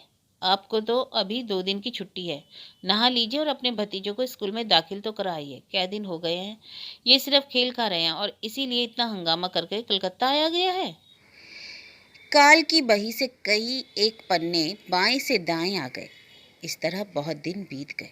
नव कुमार इस नई जिंदगी का आदी हो गया। गति में तेजी आई। घर में दफ्तर की बातें भी करना सीख गया। दफ्तर जाते वक्त डब्बा भरकर पान और पान के साथ जर्दा भी लेना सीखा। इस बीच लड़कों ने स्कूल में कई बार क्लास बदला और सत्यवती ने एक बार डेरा बदला। डेरा बदलने का एक छोटा सा गुप्त इतिहास है। वह इतिहास सत्य है और भवतोष मास्टर तक ही है। गृहस्थी में जिसे चल रही थी, सत्य पति और पति के मित्र के लिए दफ्तर के समय तक रसोई करती थी, 2 डब्बे पान लगाती और उनके घर से निकलते ना निकलते लड़कों को नहलाने खिलाने में जुट जाती। दुर्गा दुर्गा कहकर उन्हें स्कूल भेजा करती। उसके बाद बाकी कामकाज चुकाकर जी लगाकर अंग्रेजी बंगला सीखा करती। किताबें भवतोष ला दिया करते, पढ़ाते भी वही थे, नियमित नहीं, कभी कभी। कठिन स्थलों को समझ लिया करती थी वह। कमरे में एक ऊंची चौकी पर मास्टर नीचे चटाई पर अपनी अपनी बही किताबें लिए, सत्य के दोनों लड़के चटाई से कुछ दूरी रखकर घूंघट काढ़े। सत्य, लेकिन सत्य बात साफ ही कहती, इसलिए दूरी रहते हुए भवतोष को उसका प्रश्न समझने में कठिनाई नहीं होती। इसी पढ़ने पढ़ाने में सत्य एक दिन बोल उठी, हम सबों के लिए आपने बहुत तो किया, थोड़ा कष्ट और करना होगा। कष्ट? कैसा कष्ट? कष्ट माने? भवतोष चौंके। कष्ट ही तो है, अब तक बहुत कष्ट किया। जो भी हो, आप पिता सरीखे हैं, मैं आपकी बेटी जैसी हूँ, इसलिए किंतु मैं नहीं होती। सत्य के बड़े बेटे ने गौर किया। मास्टर साहब का चेहरा कैसा तो बदल गया, कैसा तो डरा हुआ सा लगा। सत्य के माथे पर अवश्य घूंघट था, आंखें झुकी हुई थी। भवतोष ने धीमे से क्या तो कहा। सत्य ने साफ गले से कहा, जी वही कह रही हूँ, किंतु मैं नहीं होती। आप कायस्थ भाई साहब के दूसरा कोई इंतजाम कर दीजिए। मैंने सुना है ये यहाँ मेस या तो क्या तो कहते हैं, अपना अपना खर्च देकर लोग एक साथ रहते हैं, दफ्तर कचहरी जाते हैं। शिकायत भाई साहब यानी निताई? नवकुमार के साथ भाई जैसा तो रहता है, सिर्फ भात की छूत छात के सिवाय ब्राह्मण का इसका तो कोई भेदभाव नहीं था। दोनों में तो खूब सौहार्द ही था। अचानक क्या हो गया? भवतोष ने अनमना सा होकर कहा, वह तो है जी। जी, आपको उनके रहने के लिए इंतजाम कर देना होगा। भवतोष ने सिर खुजाकर कहा, माना? माना कि वह कर दिया, लेकिन हठात उसने कुछ कहा है क्या? यानी यहाँ नहीं रहेगा ऐसा? जी नहीं नहीं नहीं, उन्होंने कुछ नहीं कहा, मैं कह रही हूँ यह आपको कर ही देना पड़ेगा। भवतोष कुछ क्षण चुप रहकर धीरे से बोले, जब तुम ऐसा कह रही हो बहू रानी तो जरूर ही कोई कारण होगा, लेकिन चूंकि समझ नहीं पा रहा हूँ इसलिए सोच में पड़ गया हूँ। इस बार सत्य की ओर से जवाब नहीं आया। भवतोष उठ खड़े हुए बोले, नवकुमार की भी यही राय है? सत्य ने कहा, घर गृहस्थी की सुविधा असुविधा में मर्दों की राय नहीं चलती, इंतजाम होने के बाद कहने से ही काम चल जाएगा। भवतोष समझ गए कि ऐसा कोई गोलमाल हुआ है, लेकिन आदमी तो निताई। निताई क्या हुआ? अच्छा, कुछ बात नहीं, चीत नहीं। एकाएक निताई को वे कैसे कहेंगे कि निताई तुम्हारे लिए मैंने मेज ठीक कर दिया, कल से तुम वहीं जाकर रहो? बोल भी पड़े, निताई को तो पहले से बिना जताए। हाँ, यह बात सोचने की है, मगर क्या जाए जब कहना ही है। वह व्यवस्था मैं ही कर लूँगी। लाचार भवतोष चल दिए। बड़े बेटे ने पूछा, चाचा जी यहाँ क्यों नहीं रहेंगे माँ? सत्य ने गंभीर होकर कहा, बच्चों की सभी बातों में दखल नहीं देना चाहिए, जब जो होगा देखोगे। क्यों, किस लिए, यह सब मत सोचा करो। और उन लोगों ने सिर्फ देखा कि बाबूजी कहीं भाग रहे हैं। माँ चुपचाप दरवाजा पकड़े खड़ी रही और निताई चाचा अपना बक्स बिस्तर लिए किराए की बग्गी पर जा बैठे।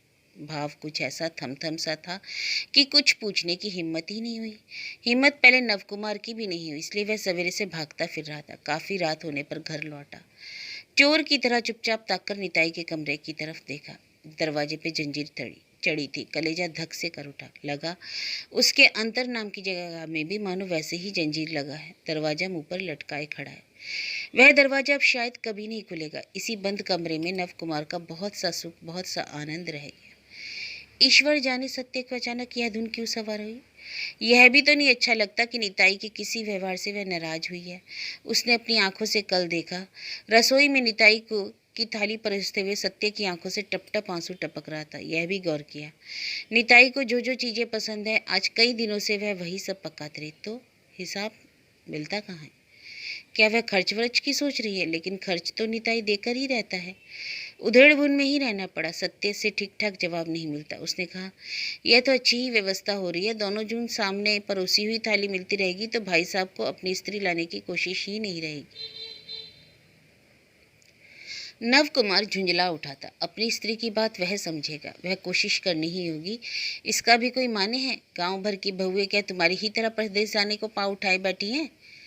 इस बात की चोट खाकर सत्या निढाल नहीं हुई, जैसा कि पहले ही जाया करती थी, क्योंकि बात बात में परदेश आने का उल्हाना देने की आदत नवकुमार को शुरू से थी। सुख स्वच्छंदता का स्वाद पाने के बावजूद मन ही मन बहुत बार उसकी तारीफ करते हुए भी मानो उसका एक तकिया कलाम हो गया था। पहले सत्या अभिमान से गुमसुम पत्थर बन जाती थी। वह बुद्ध जब बर्दाश्त से बाहर हो जाता तो आखिर नवकुमार ही समझौता करता। उसे कहना पड़ता, गलती हो गई बाबा, 1000 बार गलती हो गई। लो, नाक रगड़ता हूँ, कान मलता हूँ, फिर जो भी बात जबान पर लाऊं।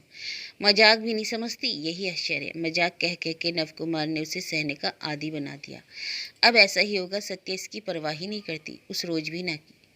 सिर्फ त्योरी पर बल डालकर कहा था, बहुएं पांव बढ़ाए बैठी हैं या नहीं, यह तो तब तक नहीं जानोगे जब तक कि अंतर्यामी नहीं बन जाते। लेकिन लोगों की घर गृहस्थी का भी कुछ कानून कायदा होता है। आखिर ब्याह तो लोग घर गृहस्थी के लिए ही तो करते हैं। नवकुमार ने और भी एक तरफा बात की थी। फिर भी उसे यह उम्मीद थी कि अंत तक निताई की जाने की बात हवा हो जाएगी, लेकिन देखा बात क्रमशः पकती ही गई। कोई कुछ नहीं कहता तो भी मानो क्या कहीं क्या होता रहता है। खाते समय दोनों मित्रों में बातें नहीं होती, सो भी नहीं, लेकिन कैसी तो सूखी सूखी रस नहीं। निताई से साफ पूछने की भी हिम्मत नहीं होती और सत्य से भी नहीं। लेकिन आज दुख के आवेग में उसका साहस जग उठा। वहां से झटपट खिसक तीखे स्वर में बोला, बिना कसूर के उस अपराधी आदमी को घर से विदा कर देने में मन रोया भी नहीं। धन्य स्त्री हो तुम। सत्य दिए के पास सिर झुकाए बैठी किसी किताब के पन्ने उलट रही थी। पति के इस मंतव्य से महज एक बार सिर उठाया और चुपचाप फिर सिर झुका लिया। नव कुमार के अंदर उस समय उथल पुथल मची हुई थी, इसलिए उसे सब कुछ बुरा लग रहा था। लिहाजा किताब के पन्ने उलटने से ही उसका जी जल गया। कहा, माँ जो कहती है ठीक ही कहती है, स्त्रियों की ज़्यादा विद्या बुद्धि सर्वनाश की जड़ है। सत्य ने झट किताब फेंक दी, खड़ी हो बोली, माँ का वाक्य बेशक वेद वाक्य है, मैं ही बैठी बैठी तुम्हारा सर्वनाश कर रही हूँ, मगर अब तो कोई चारा नहीं है। विद्या कुछ लोटा कटोरा नहीं है कि असुविधा हो रही है, इसलिए हटाकर रख दो, लेकिन बिना किसी कसूर के कि नहीं और मेरा मन रो रहा है या नहीं, इसकी तुम्हें सही खबर है? मन पत्थर के भी बल्कि प्राण है, तुम में नहीं है। मित्र को नवकुमार कितना चाहता है यह बात सत्य नहीं जानती है, सो नहीं, इसलिए इतनी बड़ी तोहमत लगाए जाने पर भी वह विचलित नहीं हुई। समझ गई कि गम से गुस्से से कह दिया, और नवकुमार का स्वभाव भी तो यही है, गुस्से में कड़ी कड़ी सुना देता है और गुस्सा उतरने पर खुशामद करने लग जाता है। सो वह दृढ़ रहकर ही बोली, जब पत्थर ही हूँ तो मन के रोने का सवाल ही कैसे उठता है, लेकिन बिना कसूर के सोचने का कारण क्या है? जो आदमी गुरु के नाम पर कलंक लगा सकता है, कम से कम मैं तो उसे बेकसूर नहीं कह सकती। गुरु के नाम पर? गुरु के नाम पर? स्तंभित होकर नवकुमार ने कहा, मतलब तुम ही नहीं समझा सकूंगी, तुम औरतों से भी ज़्यादा मुंह खुले हो। सारी दुनिया जान जाएगी, लेकिन इतना विश्वास मुझ पर रखो कि मुझसे कभी अन्याय नहीं होगा। इससे ज़्यादा नवकुमार को मालूम ही ना हो सका। उपाय भी नहीं था, अकल से भाप ले इतनी जुर्रत भी उसमें नहीं। फिर सत्य ने तो हाथ जोड़कर कहा, मुझसे कुछ ना पूछो, मैं वह बात जबान पर नहीं ला सकती। हाँ, नहीं ला सकती? जबान पर लाने की बात नहीं, निताई ने एक दिन जबान पर लाई थी। सत्य की पीठ देकर जो ही भवतोष मास्टर गए, निताई बोल उठा, मास्टर ने नाता अच्छा जोड़ा है, गुरु और शिष्य, लेकिन जब तक बैठे पढ़ाते रहते हैं, गुरुजी तो शिष्य की आंखों से ही निगलते रहते हैं। सत्य ने तीखी आवाज से कहा, भाई साहब, बिगड़ने से क्या होगा? जो वाजिब है वही कह रहा हूँ। मास्टर साहब के रवैया आजकल मुझे अच्छे नहीं लगते। किसी ना किसी बहाने हर घड़ी यहाँ आने का मौका ढूंढने से समझती नहीं है, सिर्फ भलाई की नीयत से ही नहीं आते, कारण और है। मैं भविष्यवाणी करता हूँ, अभी से अगर सावधान ना हुई तो इनसे एक दिन मुसीबत में पड़ना होगा। सत्य ने सख्त गले से कहा, यदि यही कहते हैं भाई साहब तो सुनिए, वह मुसीबत आपसे नहीं आएगी, इसका क्या ठिकाना? मुझसे? मतलब? निताई सिंदूरिया आम जैसा सुरखोटा, लेकिन सत्य सख्त बनी रही। मतलब कमरे में बैठकर समझिए, अपने मन से पूछिए, कौन किसे आंखों से निगल रहा है, या आपकी निगाहों में कैसे है, यह कहिए। आएगी नहीं, निताई ने जोश में आकर कहा, नींबू जैसे अंधे को छोड़कर सभी की निगाहों में आता है, खुद भी नजर न डालिए तो नहीं आता। सादी भाषा में मैं ही कहती हूँ, आपके मन में जब ऐसी बुरी बात आ सकती है भाई साहब, तो मुझे लगता है अब हमारा एक साथ रहना ठीक नहीं है। ठीक नहीं है? साथ रहना? हाँ। निताई फुफकार उठा, मुझे खिसकाने से ही आप लोगों की मुसीबत टलेगी? मुसीबत? सत्य हंस पड़ी, मुझे मुसीबत कैसी? कोई यदि आग में हाथ डालने आए तो मुसीबत आग की है और की हाथ की। रामायण महाभारत की भी कहानी कभी नहीं सुनी? सती नारी के उपाख्यान? आपने यह जो चले जाने को कह रही हो ना, आप ही की भलाई के लिए। निताई को ढूंढे कोई जवाब नहीं बोला। खूब अच्छा फैसला है, सत्य ने कहा। आप अभी अनेक कारणों से अंधे हो रहे हैं भाई साहब, कुछ समझ बूझ नहीं रही, बाद में समझेंगे, लेकिन इस विषय में ज़्यादा कहने सुनने की जरूरत नहीं। बुरी बात खटमल का खानदान होती है, 1 से 100 पैदा होते हैं, इसे जड़ से मिटा डालना ही अक्लमंदी है। इसी के बाद भवतोष ने से उसने मैस खोज देने का प्रस्ताव किया था, किंतु निताई की शिकायत क्या वास्तव में बेबुनियाद थी? बिल्कुल बेबुनियाद कहना गलत होगा। भवतोष की आंखों की स्नेह श्रद्धा से विहल दृष्टि सत्यवती के झुके मुखड़े पर टिकी होती है। यह क्या सत्यवती समझ नहीं सकती? समझती है। पत्थर का देवता भी भक्त के निवेदन को समझता है, सत्यवती लेकिन परवाह नहीं करती। समझती है इस नज़र से अनिष्ट की आशंका नहीं है, समझती है यह नज़र उसका बाल भी बांका नहीं कर सकती, जैसा बाल बांका निताई की ईर्ष्या से जलती हुई नज़र नहीं कर सकती। उसने दोनों को टाल रखा था, लेकिन निताई ने यह जो साफ साफ कहा, उससे उसने विचार से काम लिया। क्या पता इस नीच संदेह की बात यह कभी निर्बोध नवकुमार के कानों पहुंचा दे। कहीं मास्टर साहब सुने, छी छी छी, वे तो स्नेही करते हैं, गुरु हैं, वे खुद भी नहीं जानते इसमें कोई दोष। लेकिन निताई की बात और है, उसकी श्रद्धा विशुद्ध नहीं है, वह आप ही अपना नुकसान कर सकता है, उसके लिए व्यवस्था जरूरी है। निताई के चले जाते ही नवकुमार ने कहना शुरू किया, घर मानो निगलता जा रहा है। कहने लगा, 4-4 कमरों की क्या जरूरत है? जंजीर लगा वह कमरा शूल सा उसके कलेजे में चुभ रहा है, सत्य ये समझती है। इसलिए एक दिन उसने नम्र स्वर में कहा, कोई दूसरा डेरा देखें तो कैसा रहे? क्यों, और एक डेरे की जरूरत? नवकुमार खफा उठा, जरूरत क्या है? जरा वायु परिवर्तन और फिर इस डेरे का किराया भी तो कम नहीं है। इधर चीज़ों की कीमत आग होती जा रही है और उधर लड़कों की बही किताब स्कूल शुल्क बढ़ रहा है। यह तो तुम्हारे लिए अच्छा है। एक आदमी दोनों जून एक एक मुट्ठी भात के लिए मुट्ठी भर रुपया दिया करता था। सत्य कुछ बोले बिना बोले उठ गई। उसने मनी मन प्रतिज्ञा कर ली। ठीक है, अब नव कुमार से नहीं कहना, भवतोष मास्टर से ही अनुरोध नहीं करना, वह खुद ही पतवार थामेगी। नौकरानी के जरिए डेरे का इंतजाम करेगी। वह 10 घर में जाती है, बहुत खबर रखती है और सत्य का सोचना गलत नहीं हुआ। मुक्ताराम बाबू स्ट्रीट वाला डेरा पोंचू की माँ ने ही ठीक कर दिया। मकान मालिक बहुत धनी आदमी है, खानदानी है। पहले जब उनका और भी बोलबाला था उस समय अमले फैलों के लिए बहुत से निवास बनवा रखे थे। अब कर्मचारी कम रह गए, इसलिए कुछ मकान किराए पर लगने लगे। पोंचू की माँ ने खबर दी। नवकुमार देख आया, असंतोष नहीं हुआ। घर छोटा तो था पर अच्छा था, रास्ते के किनारे। भवतोष बाबू ने कुछ असंतुष्ट होकर कहा, बताया तो नहीं कि डेरा बदलने की जरूरत है। नव कुमार ने घर के सिखावन के अनुसार कहा, जी आप पर और कितना बोझा दूं, हम लोगों के लिए आपके काम का अंत नहीं। अब जब नौकरानी से ही इसका जुगाड़ बैठ गया, मेरे डेरे से जरा दूर हो गया यही। भवतोष ने एक निश्वास छोड़ी। फिर भी डेरा बदला गया। सत्या कुछ और स्वावलंबी बन गई। बात बात में मास्टर साहब का मुंह ताकने की आदत घटने लगी। इस घर के लेकिन एक असुविधा थी। घर वाला है तो धनी पर जात का छोटा, इसलिए ब्राह्मण पर बेहद भक्ति। पर्व त्योहार आते ही कुछ न कुछ भेंट भेजते। पान सुपारी मिठाई, लाल कोर की साड़ी, लौटाना भी मुश्किल, लेना ही लेना भी मुश्किल।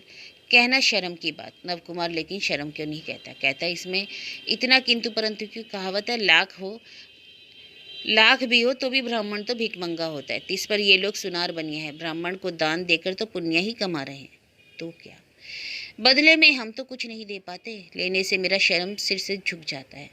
तुम्हारा तो सब उल्टा है। अरे बदले में आशीर्वाद तो दे रही हो। आशीर्वाद? सत्य हंस उठी। हमारे ही आशीर्वाद के इंतजाम में तो अब तक बैठे हैं। इनका यह राजपट हमारे ही आशीर्वाद से है। जो भी कहो मुसीबत है ये तो। लोगों के लिए जो प्रार्थना का है और तुम्हारे लिए उसी में मुसीबत। और लोगों को जिसमें डर होता है उसमें तुम्हें आनंद। यही तो सदा देखता आया हूँ। तुम्हें किस विधाता ने बनाया है, यही सोचता हूँ। नव कुमार अक्सर ऐसा ही कहते। बीच बीच में पोंचू की माँ कहती, बड़े घर की घरनी सदा करती रहती है, हारी सभी तो मुझसे मिलने आती हैं, 7 नंबर डेरे वाली तो एक दिन भी नहीं आती। मैंने कहा, रानी जी डेरे वाली तो निरी बच्ची बहू है, सो जो कहिए, एक बार आपको जाना चाहिए, सभी प्रजा जब जाती है। सत्य दब से जल उठी। बोली, मगर मैं तो उनकी प्रजा नहीं हूँ, किराया देती हूँ, रहती हूँ। बात एक ही है, पोंचू की माँ बोली। लगान दो तो रैयत, किराया दो तो किराएदार। रानी जी का भाव जरा गुसाया गुसाया सा लगा। इसी से कहती हूँ बड़े आदमी हैं, रात दिन खुशामद मिलती है, इसी से अहंकार है। सोचती हूँ 7 नंबर वाली खुशामद में क्यों नहीं आई। इसी दिन जाने से यह गुस्सा जाता रहेगा। फुर्सत कहाँ है? हाय राम! पोंचू की माँ को आश्चर्य से देखने की जगह नहीं रही। इस गली के इस पार उस पार इतनी दूर जाने का समय नहीं। तो फिर कहूँ आपको भी कम अहंकार नहीं है दीदी जी। तो समझ गई ना? सत्य हंस पड़ी। समझ गई, समझ ही हुए, मगर आपके भले के लिए ही कहती हूँ। पानी में जब रहना है मगर से मिलकर रहना ही ठीक है। यह खुशामद बरामद मुझसे नहीं होने का। मगर की चपेट सहनी पड़े तो कबूल। चपेट की बात नहीं, आप ब्राह्मण हैं, दुनिया में श्रेष्ठ। आपकी इज्जत के आगे पैसे की इज्जत। लेकिन यह कलयुग है, कलयुग में पैसा ही मोक्ष है। नहीं तो भला 11 नंबर वाली चक्रवर्ती घरनी इस तरह से दत्त पत्नी के पांव तेल लगाती। खैर छोड़ो पोंचू की माँ, बड़े आदमी के यहाँ जाना मुझसे ना होगा। यहाँ से डेरा डंडा उठाना पड़े सो भी। पोंचू की माँ यूं औरत भली है, लाग डांट में नहीं रहती और शायद सत्य की इस तेजी से दबी रहती है, इसलिए उसने बड़े घर की मालकिन से यह सब कहा सुना नहीं। काम चाहे नौकरानी का करे। पोंचू की माँ है लेकिन मालिक की लड़की। उसकी बहन बेटी ही वहाँ फूल दिया करती है, उसकी वहाँ बड़ी कदर है। इसी नाते पोंचू की माँ वहाँ आती जाती है और मालकिन की महफिल भी तो मालिन तातीनों से ही जमी रहती है। इसी से वह सोचती है किसी दिन सत्य के जाने से शायद मालकिन का मन प्रसन्न हो, और जाने में हर्जा भी क्या है। परंतु सत्य परवाह नहीं करती। बोली, बड़ों का चौखट नहीं पार होना चाहिए। बाप रे! लेकिन सत्य को चौखट एक दिन पार करना ही पड़ा। मकान मालिन की रसोईदारिन और खास दाई आई। मालिक के नाती के अन्नप्राशन का न्योता कर गई। कांसे की नई रिकाबी में 4 जोड़ा संदेश और पीतल के नए लोटे में कोई सेर भर तेल बरामदे पर रखकर बोली, नाती के मुंह में प्रसाद पड़ने का न्योता। सबका न्योता, घर में चूल्हा न जले। सत्या ने पूछा। अन्नप्राशन कब है? यही परसों, सत्य ने और भी अवाक होकर कहा। उस दिन तो छुट्टी का दिन नहीं है। बाबू को 10 बजे दफ्तर जाना पड़ेगा। चूल्हा जलाए बिना काम कैसे चलेगा? उतना सवेरे तो भोज घर में खाना नहीं मिलेगा। रसोईदारी ने खरी आवाज में कहा। सो नहीं जानती, टोले के किसी घर से धुआं उठते देखे तो मालकिन खैर नहीं रहने देगी। तो फिर बाबू को उस दिन बासी भात खाना पड़ेगा। रसोईदारी ने तो गाल पर हाथ रखकर अवाक। हाय मेरी माँ, कैसी गजब की औरत है। रानी जी ने ठीक ही कहा। औरों के यहाँ तो सिर्फ नौकरानी के ही जाने से काम चल जाता, लेकिन भामन दीदी 7 नंबर के पास तुम जाओ। बड़ी मिजाज वाली है, क्या पता शूद्र के मुंह का न्योता न माने। तुम्हारी रानी माँ तो बड़ी गुणवंती है, बिना देखे ही आदमी को पहचान लेती हैं। रसोईदारिन शायद कहने का नहीं मतलब समझ सकी। बोली, इसमें भी कोई शक है? जाने पर ही मालूम होगा। दयादान क्या कहना, वैसा ही रूप, जगतधारती प्रतिमा ही हो मानो। सत्य बोली, जरा रुक जाओ, लोटा रिकाबी लेती ही जाओ। यह सुनकर रसोईदारिन और नौकरानी दोनों हंस पड़ी। हाय राम, वापस क्या ले जाएंगी? ये तो बांटने के लिए है। एक ही आकार के ऐसे करीब 1000 इसलिए बनवाए गए हैं। लगता है ऐसा कभी नहीं देखा है। सत्य ने दोहराया नहीं। लोटा रिकाबी उठाकर रख ली। वह हंसी और उसे छुरी सी चुभ रही थी। देखा कैसे नहीं, रामकली चटर्जी की बेटी सत्यवती ने बहुत कुछ देखा है, लेकिन यह कब और कैसे बांटा जाता है नहीं जानती थी। सोचा आफत है। 5 रुपए में ऐसा खासा डेरा मिला तो चोटे की यह चिकूटी अब उसके यहाँ गए बिना नहीं चलेगा। न्योता जो है, रास्ता गाड़ी पालकी से जाने का नहीं, मगर ऐसे कामों में पालकी से जाने का ही रिवाज है। पुंचू की माँ ने कहा, ये कोई कई बर्तन धो दबाकर मैं कपड़ा बदल आती हूँ। इतने में आप तैयार हो ले, मुन्नों को भी तैयार कर दें। अरे, मुन्ने तो अभी स्कूल जा रहे हैं। हाय राम, न्योता खाने ना जाएंगे स्कूल से गैर हाजिर होकर? पुंचू की माँ अवाक। एक दिन स्कूल ना जाने में प्रलय ना आ जाएगा? टोले का कोई भी लड़का आज स्कूल नहीं जाएगा। 20 दिन से दिन गिन रहे हैं। सब बड़े घर का न्योता है। जाने कितनी चीजें बन रही हैं। रोज रोज वे चीजें आंखों देखना भी नसीब नहीं होता। सत्य ने जरा रूखे स्वर में कहा, जब रोज रोज देखना नसीब नहीं होता तो एक दिन देखने से कौन सा राजपाट मिल जाएगा? तू घर से हुआ, मैं अकेली ही जाऊंगी। आपकी मति गति जानने से तो रही। मैं कहती हूँ बच्चे नहीं जाएंगे तो इतने लोगों का छन्ना भी तो जाता रहेगा। वे स्कूल से आकर भी तो जा सकते हैं। वहाँ तो सांझ सांझ तक खान पान चलता रहेगा। अरे बाबा, थमेगी भी तू? पान वाले डब्बे को कोट की जेब में भरते हुए नवकुमार ने कहा, बच्चों को ले ही जाती। क्यों क्यों, क्या न्योता है?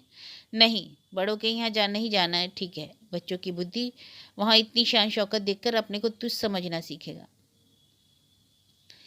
तुम्हारी बातें अजीब हैं, जाने खोपड़ी में कैसे आती हैं। खैर, जाते समय 1 रुपया साथ ले जाना, आशीर्वाद तो देना होगा ना। सत्य की जुड़ी भौएं नाच उठी। 1 रुपया, धत, इतने दिनों से कपड़े मिठाई की भेंट मिलती रही, एक बार उसका बदला चुकाने का मौका मिल रहा है तो 1 रुपये से क्यों? तो क्या दोगी, गिन्नियों की माला? नव कुमार ने मजाक। गिन्नी की माला नहीं, यह दूंगी। सत्य ने बक्स खोलकर एक चीज निकाली, मुट्ठी बंद करके बोली, बताओ तो क्या है? अरे बाबा, जंतर मंतर नहीं जानता। दफ्तर का वक्त हो रहा है, दिखाना हो तो दिखाओ। सत्य ने मुट्ठी खोली, सोना दमक उठा। सोने का हार, 5 एक भरी से कम का नहीं। नवकुमार हंसा। जी से दे सकोगी? बेशक, मेरा जी इतना छोटा नहीं है। पागलपन मत करो। पागलपन नहीं है, सचमुच ही दूंगी। इतना बड़ा हार दे दोगी? धनी से होड़ की साथ। होड़ नहीं, इज्जत बचाना। हमें प्रजा कहते हैं। उनके सामने तुम्हारी इज्जत? वे तो लखपति हैं तो मेरा क्या? नव कुमार समझ गया यह मजाक नहीं सत्य है। खफा होता बोला, अक्ल मारी नहीं गई तुम्हारी? जो कोई ऐसा काम नहीं करता। जहाँ 1 रुपये से काम चल जाता वहाँ इतना बड़ा सोने का हार? यह कम घोर पागल करता है। और सोना दाना गंवाने का तुम्हारा अधिकार ही क्या है? माँ को पता चले तो जिंदा न छोड़ेंगी। सत्य ने कहा, यह तुम्हारी माँ का नहीं है। नहीं है मतलब? तुम्हारे पिता ने जब सलंकारा कन्यादान किया, यह गहना मेरे ब्याह के समय का नहीं है। तुम्हारी माँ ने वह सब दिया भी नहीं। इस बार जब नित्यानंदपुर गई थी तो फुआ दादी ने छोटे मुन्ना के नाम से दिया था। दिया है तो क्या लुटाना होगा? ना ना, यह ख्याल छोड़ो। फिर तो मैं नहीं जाऊंगी। नहीं जाऊंगी? वाह, यदि तुम्हें उन्हें होड़ ही लेनी है तो फिर अपने लिए ही हीरा मोती बनारसी साड़ी का इंतजाम करो। सत्य ने कहा, भामन की बेटी हूँ, शंख की चूड़ियाँ और लाल कोर की साड़ी ही बहुत है। आखिरकार पौंचू की माँ के साथ वह उसी बाने में जाकर हाजिर हुई। कांसे की एक नई रिकाबी में वह हार रखा। हाथ में थोड़ी सी धान धूप रख ली। देखकर पुंचू की माँ भी हैरान। बोली, बड़े बड़े कुटुंबों की ओर से भी रुपया 2 रुपया ही आता है, और आप जैसी पड़ोसिन प्रजा के यहाँ से बहुत जोड़ तो 4 आना 8 आना, 1 रुपया हुआ तो बहुत हुआ, और आप? अच्छा अब चल चल। बच्चा कहाँ है? सत्य ने एक से पूछा। दासी थी शायद, क्योंकि पोंचू की माँ छट आगे बढ़कर भरमुंह हंसती हुई बोली, अरे सुगधा की फुआ ले आई अपनी मालकिन को 7 नंबर घर। ओ ये है? वह बहू के इशारे से बोली, उधर वाले दलान में ले जाकर बिठाओ। बैठेंगी? पहले मुन्ने को आशीर्वाद। इतनी देर में सुगधा की फुआ की नज़र हार पर पड़ी। बोली, तो ऊपर तल्ले में ले जाओ, मुन्ना मोक्षता के पास है। मोक्षता इस घर की नौकरानी है, मालकिन के बाद दर्जा उसी का है। घर की बहू बेटियां तक उससे डरती हैं। दूसरी दाई नौकरानियों के तो वह स्याह सफ़ेद की मालकिन। बच्चा उसी के जिम्मे है, क्योंकि आज बच्चे का सर्वांग गहनों से लदा है। घुटा सिर, सारे बदन पर गहने, सलमा चुमकी का काम वाला मखमल का कपड़ा। लड़का जोर जोर से रो रहा था। ऊपर वाली थाली सामने रखे मोक्षता बच्चे को गोद में दबाए काली भैंस सी बैठी थी। पोंचू की माँ को सत्य के साथ देखकर उसट गले से बोली, यही है तेरी मालकिन? खैर चरणों की धूल पड़ी आखिर। सत्य की भुएं सिकुड़ गई। फिर भी उसने धूप दान बच्चे के माथे पर देकर हार वाली रिकाबी सामने रख दी। उस थाली के पास जितने रुपए से अठन्नी और चवन्नी की संख्या ज्यादा थी। मोक्षदा की भवें सिकुड़ गई। यह क्या है रे पंचा की माँ? पंचा की माँ बोली, मुन्ने के आशीर्वाद है रे मोक्षदा। मालकिन ने कहा है बड़ों की बात ठहरी, 1 रुपया लेकर जाऊं समंदर में बूंद, इसीलिए। नाहक क्यों बकबक कर रही है? सत्यवती ने धीमे से डांटा। मोक्षता ने एक बार सत्यवती को एड़ी चोटी देखा, फिर हार को हाथ में लेकर घुमा फिरा कर देखा। उसके बाद सूखे गले से कहा, 7 नंबर वाली, आप अपना हार उठा ले जाइए। इस घर के बच्चे गिलट का गहना नहीं पहनते। गिलट का गहना? पंचू की माँ का कलेजा बैठ गया। अब तक इस नासमझ छोकरी की बेवकूफ़ी पर वह मनी मन हंस रही थी। सोच रही थी, शहर के बड़े आदमियों को कभी देखा ही नहीं, इसलिए भय त्रास से बेअंदाजी भेंट ले आई। खैर लाए, इससे बहन बेटी की मालकिन के सामने पोंचू की माँ का सिर ऊंचा होगा। लेकिन यह क्या? यह तो चेहरे पर कालिक पुत गई। छी छी, कैसी बेवकूफ़ी! 10 परिवार के न्योते पर तू गिलट का गहना ले आई। वह प्राय हक्की बक्की सी ताकने लगी, किंतु तब तक सत्य ने जवाब दिया, बड़ा तीखा, तेज और मृदु। तुम लगता है यहाँ नई नई आई हो। नहीं, मैं नहीं आई हूँ। मोक्षता आग सी गनगना उठी। हाय रे, मेरी कौन है रे? आप आज नहीं पधारी इसलिए मोक्षता भी नहीं हो गई? इसी घर में काम करते करते मैंने सिर सफ़ेद किया है, ऐसा सवाल? सवाल तुमने ही कराया। इतने दिनों यहाँ काम कर रही हो, सोना नहीं पहचानती? मोक्षता ने अपने स्याह चेहरे को और भी स्याह करके कहा, आपकी बात तो बड़ी तेज तर्रार है पोंचू की माँ। इन्हें रानी माँ के पास ले जा, लेकिन यह वहाँ जरा जरा जबान पर लगाम रखकर बात कीजिएगा। भले मानस की बेटी, यह कुछ दासी वासी का इजलास नहीं है। पोंचू की माँ जरा आगे बढ़कर फुसफुसाकर बोली, मोक्षता का बड़ा रौब है दीदी, उससे जरा खुशामद से बात करनी होती है। देखती हूँ मेरी बहन बेटी कहाँ है, वह मिल जाए तो कलेजे में जरा जोर है। हम इतने बड़े महल की ऐसी सभी स्त्रियों के लिए फूल माला, जरी के फूल, पनी का चांद तरह सब कुछ वही देती है। अरे ओ शैल, कहाँ है रे? पोंचू की माँ टप से आगे बढ़ गई और सत्यवती दलान में एक पाई के पास खड़ी खड़ी घर की बाहर साज सज्जा खुशनुमा काम देखने लगी। छत कितनी ऊंची है, वह वहां रुकना है यह भूलकर मनमाना ऊपर को उठ गई। उस छत में झूलते हुए बड़े बड़े झाड़ फानूस सत्य ने गिन लिया। दलान के 4 कोने में 4 और बीच बीच में 1, कुल मिलाकर 8। शुरू से अंत तक दालान सफ़ेद संगमरमर का, सिर्फ किनारे किनारे काले कोर। पाए के बीच हर खिलान के ऊपर सफ़ेद आकार के पिंजड़े, चिड़िया के लिए डंडे, तरह तरह की चिड़ियाँ। गजब, इतनी चिड़ियाँ किस लिए? चिड़ियों को पालकर क्या होता है? दालान के कोने कोने पत्थर की एक एक नंगी नारी मूर्ति। उधर देखकर सत्य ने झट आंखें फेर ली। बाप रे, बिल्कुल जीती जाती सी लगती है। फिर फिक्से हंसी, सोचा शायद हो हाड़ मास की ही थी। हजारों लोगों की नज़रों के सामने ऐसे खड़े रहने की शर्म से पत्थर बन गई। बाहर से घर की इस खूबसूरती का अंदाजा नहीं लगता, अंदर आने पर हैरान रह जाना पड़ता है। छुटपन में अपने पिता से नवाब महल की बहुतेरी कहानियां सत्य ने सुनी हैं। उसके असीम कौतूहल भरे मन की अनगिनती सवालों के तीरों से परेशान होकर रामकली को विस्तार से बहुत कुछ सुनाना ही पड़ता था। दत्त की हवेली में आने पर सत्य को उन पुरानी कहानियों की याद आई। सुनी कहानियों पर मन और कल्पना का रंग चढ़ाकर अपनी धारणा की दुनिया में उसने ऐसी ही तस्वीर बना रखी थी। सोचा, उफ, यह तो बिल्कुल नवाबी शान है। चलिए चलिए, पोंचू की माँ हाफती हुई आई। इस समय भीड़ जरा कम है। सत्य ने धीमे से पूछा, घर में इतना बड़ा आयोजन, लेकिन इतने बड़े दालान में लोग क्यों नहीं नजर आते? घर की स्त्रियां कहाँ हैं? हाय राम! पुंचुकी माँ ने अचरज की चरम अभिव्यक्ति के साथ हाथ रखा। क्या हुआ, मूर्छित हो पड़ी? मूर्छित ही पड़ने जैसी बात है। यह कुछ आप में हमारे जैसे गरबा का घर है कि पोते के अन्नप्राशन में दादी जी कमर में फेटा बांधकर काम करती फिरेंगी? इस घर की स्त्रियां निचले तल्ले में उतरती भी हैं। नीचे तल्ले में नहीं उतरती? क्यों, पैरों में गठिया है? हंसिए मत। निचले तल्ले में उतरने की उन्हें क्या पड़ी है? 12 घंटे दासी बांधनी नहीं लगी? फिर इन कितनी अबीरा विधवाएं यहाँ पलती हैं, वही कामकाज करती हैं। फिर सरकार तो है ही। हाँ, बिल्कुल ही नहीं उतरती, सो नहीं। पर्व त्योहार में ठाकुर दलान तक आती हैं, उसके लिए महल के अंदर से अलग ही सीढ़ी है। इधर जो है ना, यह ना सदर है ना अंदर, दोनों के बीचों बीच लोग बाग इधर खास नहीं है। भीड़ देखनी हो तो जाकर अंदर के आंगन में देखिए, जिस पक्के के लंबे चूल्हा घर में पक चुक रहा है। नीचे मछली ने मछली बना रही है। भगवान जाने कितने मन मछली। हंसियां देखकर गश आ जाता है। घुमा फिराकर सब दिखा दूंगी। मैं शैल की मौसी हूँ, इसलिए मुझे कोई नहीं कहता। और बोलेंगी भी क्यों? मैं कहूँगी मेरी मालकिन है, गांव घर की है। ऐसा साहबी तौर तरीका शहरी रंग ढंग कभी ना ही देखा, इसलिए। दलान के इस पार उस पार होने से में बातें हो रही थी। 3 हिस्सा पार करके छोर पर सीढ़ी के करीब पहुंच भी चुकी थी कि अचानक खड़ी होकर सत्य ने दबे गले से कहा, पहुंच चुकी माँ? क्या हो गया? देख, बोलना जब नहीं जानती, हाथ से दिग की जब जानकारी नहीं है तो ज़्यादा बोला मत कर। हाय राम, बोलने में कब भूल हुई? वह अकल हो तब तो समझे कि खैर मैं कही देती हूँ। मेरे बारे में खामखा ज़्यादा बकबक मत करना। जिस काम के लिए आई है वही कर। बाप रे, मिजाज में आप भी राजा रजवाड़ों से कुछ कम नहीं। इनके घर द्वार बैठक का ना बाबू का दबदबा। एक दिन शहर कलकत्ता में ऐसा था कि सुना है खास विलायती साहब तक देखने आते हैं, और आप क्या तो। हाँ, मैं ऐसी हूँ। अरे बाप रे, यह कौन है? सत्य एकदम रुक गई। जरा आगे गौर किया तो धीमे से हंसकर बोली, जरा देखो मजा, कौन कहेगा कि वास्तविक सिपाही नहीं है?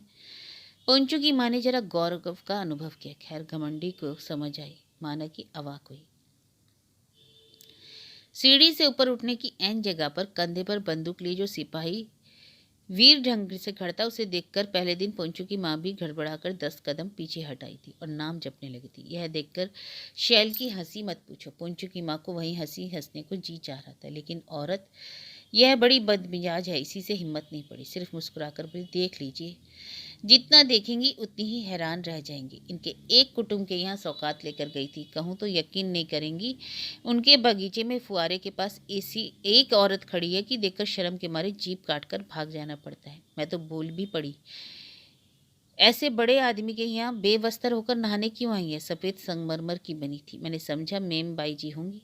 सो मेरी बात सुनकर हंसते हंसते एक दाई के हाथ से मिठाई की टोकरी ही छूट गई। मिठाइयाँ सड़क पर लुढ़कने लगीं।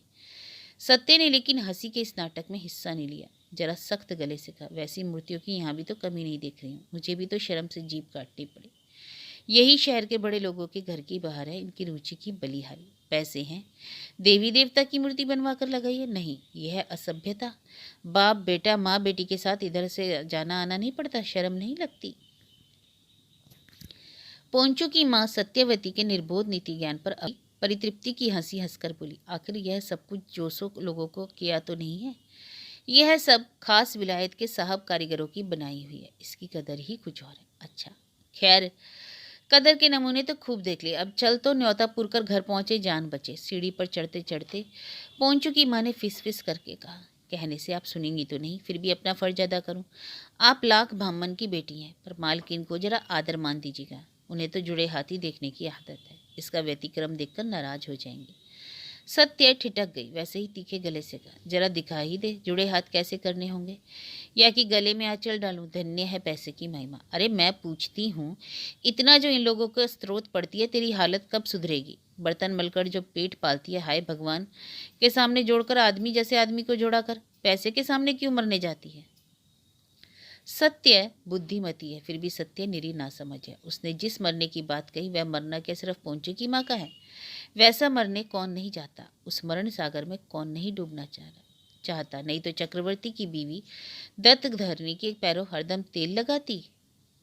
सीढ़ियां चढ़कर सत्य जब मालकिन के दरवाजे पर पहुंची तो चक्रवर्ती की पत्नी विनीत विनय से चेहरे पर हाथ जोड़ने की भंगिमा निखार कर कह रही थी, वही तो कह रही हूँ रानी जी, आप जैसी ऊंची निगाह कितनों की है। सत्य के आकर खड़ी होते ही बाधा पड़ी। अंदर जो भी था सबकी नज़र उस पर पड़ी। मुसाहिब का स्त्रीलिंग क्या होता है पता नहीं, यदि कुछ होता तो दत्त पत्नी की ये सब वही है।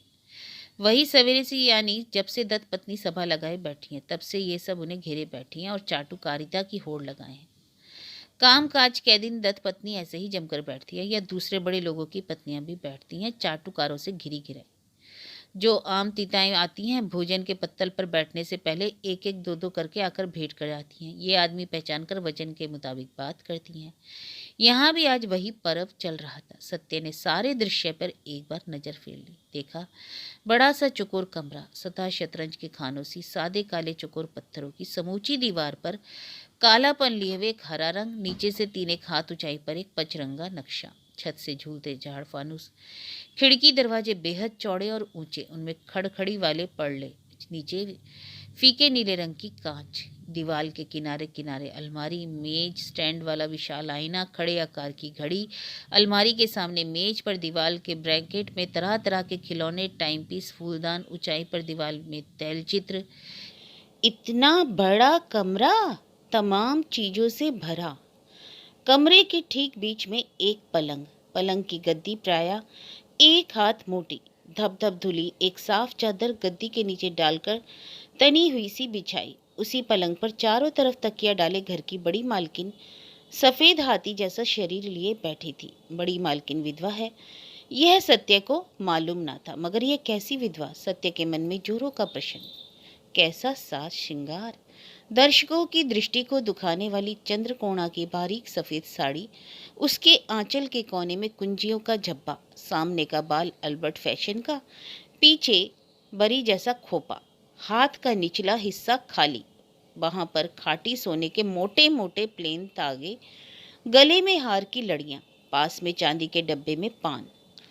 पलंग के किनारे खड़ी कोई दासी या आश्रिता एक झालरदार पंखे से हवा कर रही थी। पलंग के नीचे पांव के पास एक छोटी सी चौकी पर सोने सा झकमक पीतल का पीकदान। उम्र के हिसाब से और मर्यादा के लिहाज से कोई तो बड़ी मालकिन के पास ही पलंग पर बैठी, कोई पलंग का सहारा भर किनारे, कोई कोई पलंग के आसपास खड़ी, उनमें सधवा विधवा वयस्का तरुणी सब। मन कैसा तो विमुख होता। उसने सोचने की कोशिश जरूर की कि जहन्नुम में जाए कलकत्ता शहर का अगर यही चाल चलन है तो मेरा क्या, लेकिन कोशिश कारगर नहीं हुई। मन उस मोटा तागा वाले बच्चों के बगल तकिए जैसे मोटे और सुने हाथों को ताकते हुए सिटपिटा रहा। बड़ी मालकिन ने आंखों का कैसा तो इशारा किया। इशारा करना था कि एक ने झट उगालदान उठाकर उनके मुंह के सामने रखा। मालकिन ने पिच करके एक बार थूका, कहा, अरे वह कौन आकर खड़ी हुई रही, पहचान नहीं रही हूँ। पंचू की माँ ने आगे बढ़कर कहा, जी आपके 7 नंबर वाले घर। ओ, जब ही सोचूं पहचान क्यों नहीं पा रही हूँ। अभी आई, कभी आई तो नहीं है ना? अच्छा आ गया, पैरों की धूल दो। पैरों की धूल नाम की चीज खुद से दी जाती है, यह अभिनव बात सत्य ने अपनी जिंदगी में यही पहली बार सुनी। अपने जाने हुए जगत में उसे यह मालूम हुआ कि उसे लेने की जिसे इच्छा होती है वह आकर सिर झुकाकर लेता है। किंग कर्तव्य विमूढ़ सी खड़ी रही वह। अरे भाई दो, एक कोई जोर से बोल उठी। पैरों तले से जरा सी धूल लेकर इनके माथे पर दे दो, सत्य ने गंभीर होकर कहा। पैरों में तो धूल ही नहीं है। पैरों में धूल नहीं है, यह भी कोई बात हुई? फिर जिस चीज की तत्पत्नी ने याचना की, सोना दाना नहीं, निहायत नाचीज सी चीज, उस चीज की याचना को इस तरह से ठुकराया जा सकता है? यह बात तो सोचने से परे है। दत्त पत्नी ने गाल पर हाथ रखकर किसी प्रकार से विस्मय होकर अवहेलना के भाव से को कम करके व्यंग की हंसी हंसकर कहा, कैसे तो कहते हैं ना, अभागा अगर चाहे सागर सूख जाए, मेरे भाग्य में देखती हूँ वही हुआ। जरा सी पद धूली भी दुर्लभ हो गई। सत्य ने अवाक होकर आकार अवयव वर्णित भेद बिंड के उस मुखड़े की ओर देखा। मांस के उस लौंदे से उम्र का पता लगाना मुश्किल है, लेकिन जो पोते का अन्न प्राशन कर रही है वे कुछ बच्ची तो नहीं। सत्य की नानी की उम्र की क्यों ना होंगी? सत्य से उनकी यह किस ढंग की दिल लगी? आंधी के आगे झूठे पत्तल जैसी एक महिला बोल उठी, आदमी को समझकर बात करनी चाहिए, कहने के पहले डूबकर देख लेना चाहिए कि किसे क्या कह रहा है। कहने ना होगा। सत्य चुप थी, तो भी जैसा उसका स्वभाव, जबड़े की पेशियां सख्त हो गई। सोने के हार से न्योता तुम्ही ने पूरा किया है ना? नम्र गले से सत्य ने कहा, इसे न्योता पूर्ण क्यों कहती है? मुन्ने को आशीर्वाद के सिवाय और क्या कहती है? सो जो भी हो, दत्त पत्नी ने असंतुष्ट होकर कहा। वह हार तुम्हें वापस ले जाना होगा। बच्चे को दी हुई चीज ले जाकर मैं क्या करूंगी? क्या करोगी सो तुम जानो, लेकिन प्रजा के दान का सोना हम नहीं लेते। फिर वही प्रजा। सत्य के सर्वांग में बिजली की एक लहर सी दौड़ उठी। फिर भी किसी तरह उसने अपने को जब्त किया। कहा, फिर तो प्रजा पाठक लोगों को आपको न्योता ही नहीं देना चाहिए। न्योता पूरे बिना कौन किस काम में खाता है वो कहिए, और ब्राह्मण भला आशीर्वाद लौटा सकता है? ब्राह्मण? दत्त गृहिणी जरा मुरझाई। हाय मेरी माँ, बड़ी रूखी सूखी बात। जलमुही मोक्षदा ने फिर तो ठीक ही कहा था। खैर तुम ही जीती, अतिथि नारायण है, जो कहोगी सुनना ही पड़ेगा। लेकिन यह काम तुम्हारी अच्छा नहीं हुआ। ब्राह्मण की लड़की हो, तुम्हारे चरणों की धूल हमारे माथे की शोभा है। मैं तुम्हें कुछ कहूंगी नहीं, सिर्फ इतना ही कहूंगी, पोठिया भी मछली है और रोहू भी, मगर तो भी उन्हें बराबर कौन कहेगा? कहो। खैर अतिथि नारायण तो कहा ना। अरियो सुबासी ने साथ ले जाकर ब्राह्मणों की पंगत में बिठा दो। यही बोलने की यही इति। सत्य धीरे धीरे वहां से हट आई। हठात उसे लगा कहीं जैसे उसकी हार हुई तो वह क्या नहीं कहेगी, चली जाएगी, कह देगी तबीयत खराब है। लेकिन कुछ कहने के पहले ही दत्त गृहिणी बोली, अपने बच्चों को नहीं लाई? नहीं। क्यों? सबको न्योता नहीं दिया गया था? पूरे परिवार का था तो। सत्य की जुड़ी भौएं आदत के मुताबिक सिकुड़ उड़ाई और गले में धीमा कठिन स्वर लौट आया। उसी स्वर में उसने जवाब दिया, जी नहीं, न्योते में कोई त्रुटि आपकी ओर से नहीं हुई, लेकिन पूरे परिवार को आकर सिर मुड़ाने का समय ना हो तो क्या उपाय है? खैर मैं आई हूँ, इसी से हो जाएगा। कहावत है ना, माथे पर पानी डालने से सारे शरीर पर पड़ता है।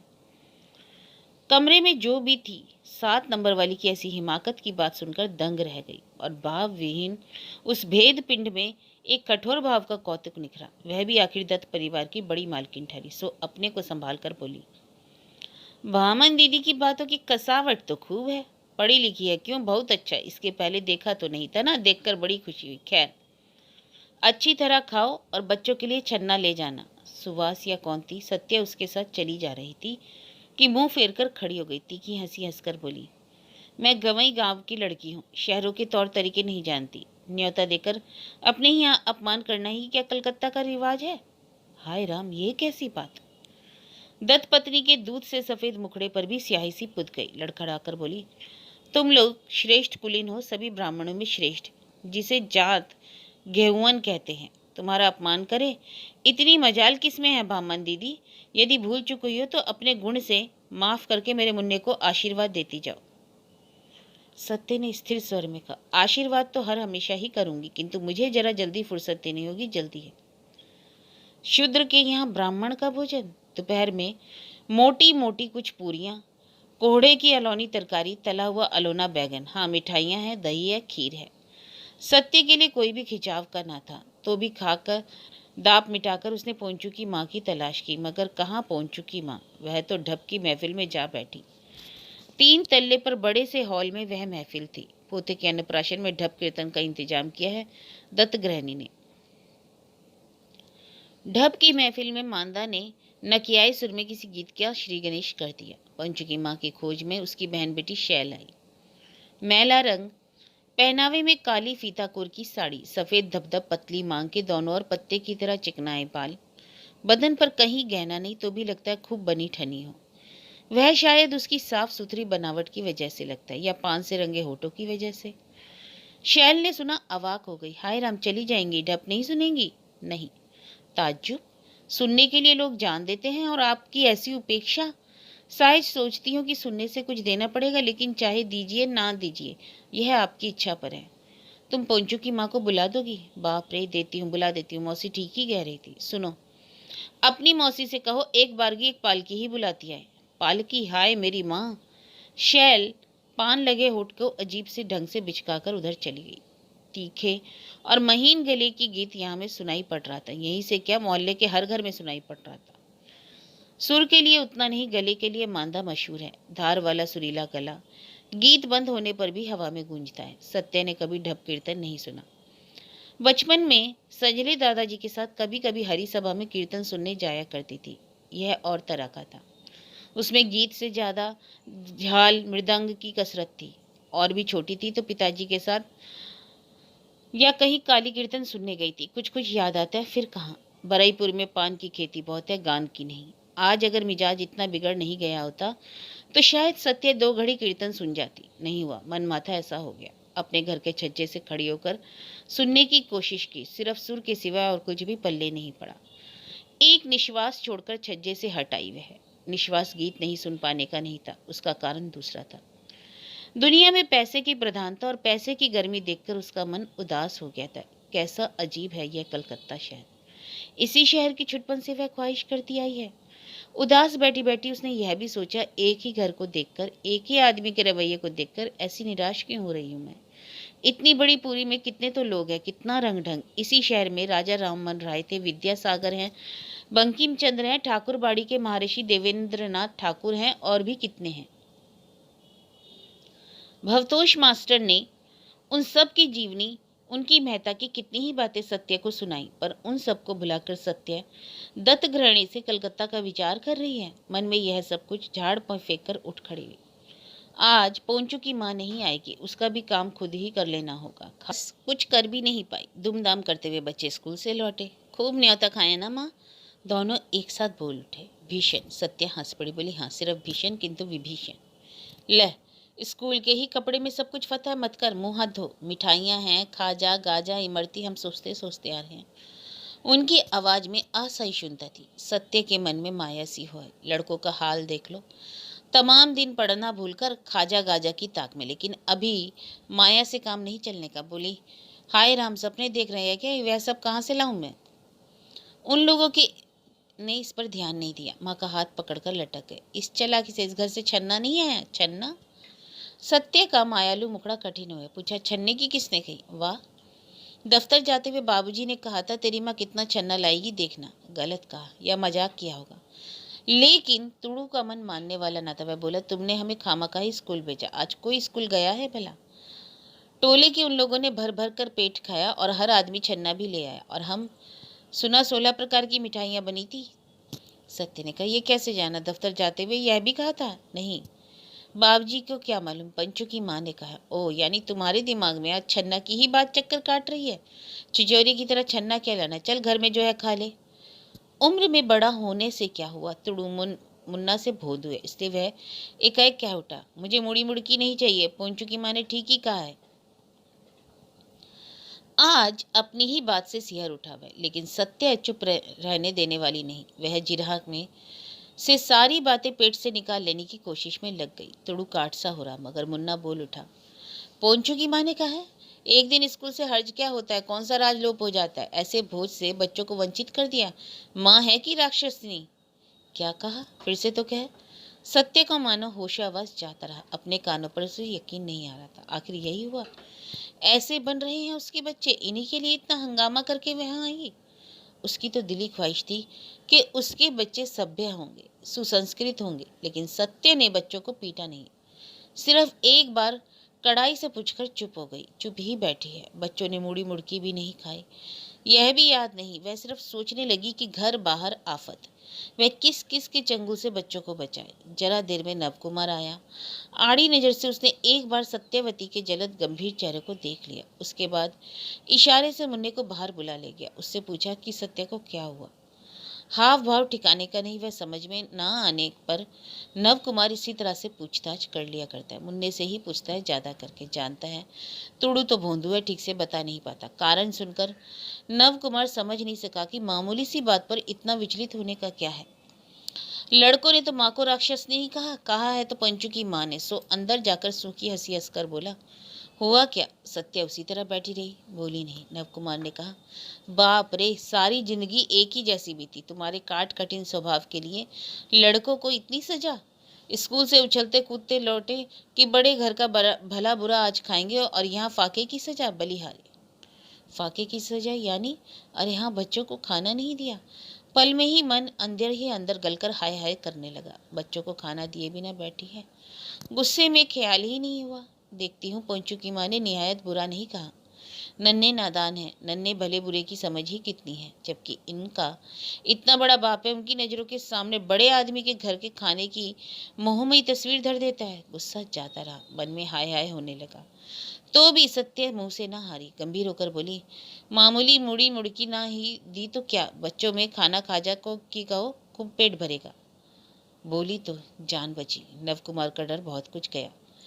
सत्य ने जब मुंह खोला तो समझिए कि दशा बिल्कुल जानलेवा नहीं है। बिना बोले जबड़े की हड्डी को सख्त किए बैठे रहने से ही नवकुमार डरता है। दफ्तर में नवकुमार की सूझबूझ और कर्म कुशलता की इतनी तारीफ है, नीचे के लोग उसकी भय भक्ति करते हैं।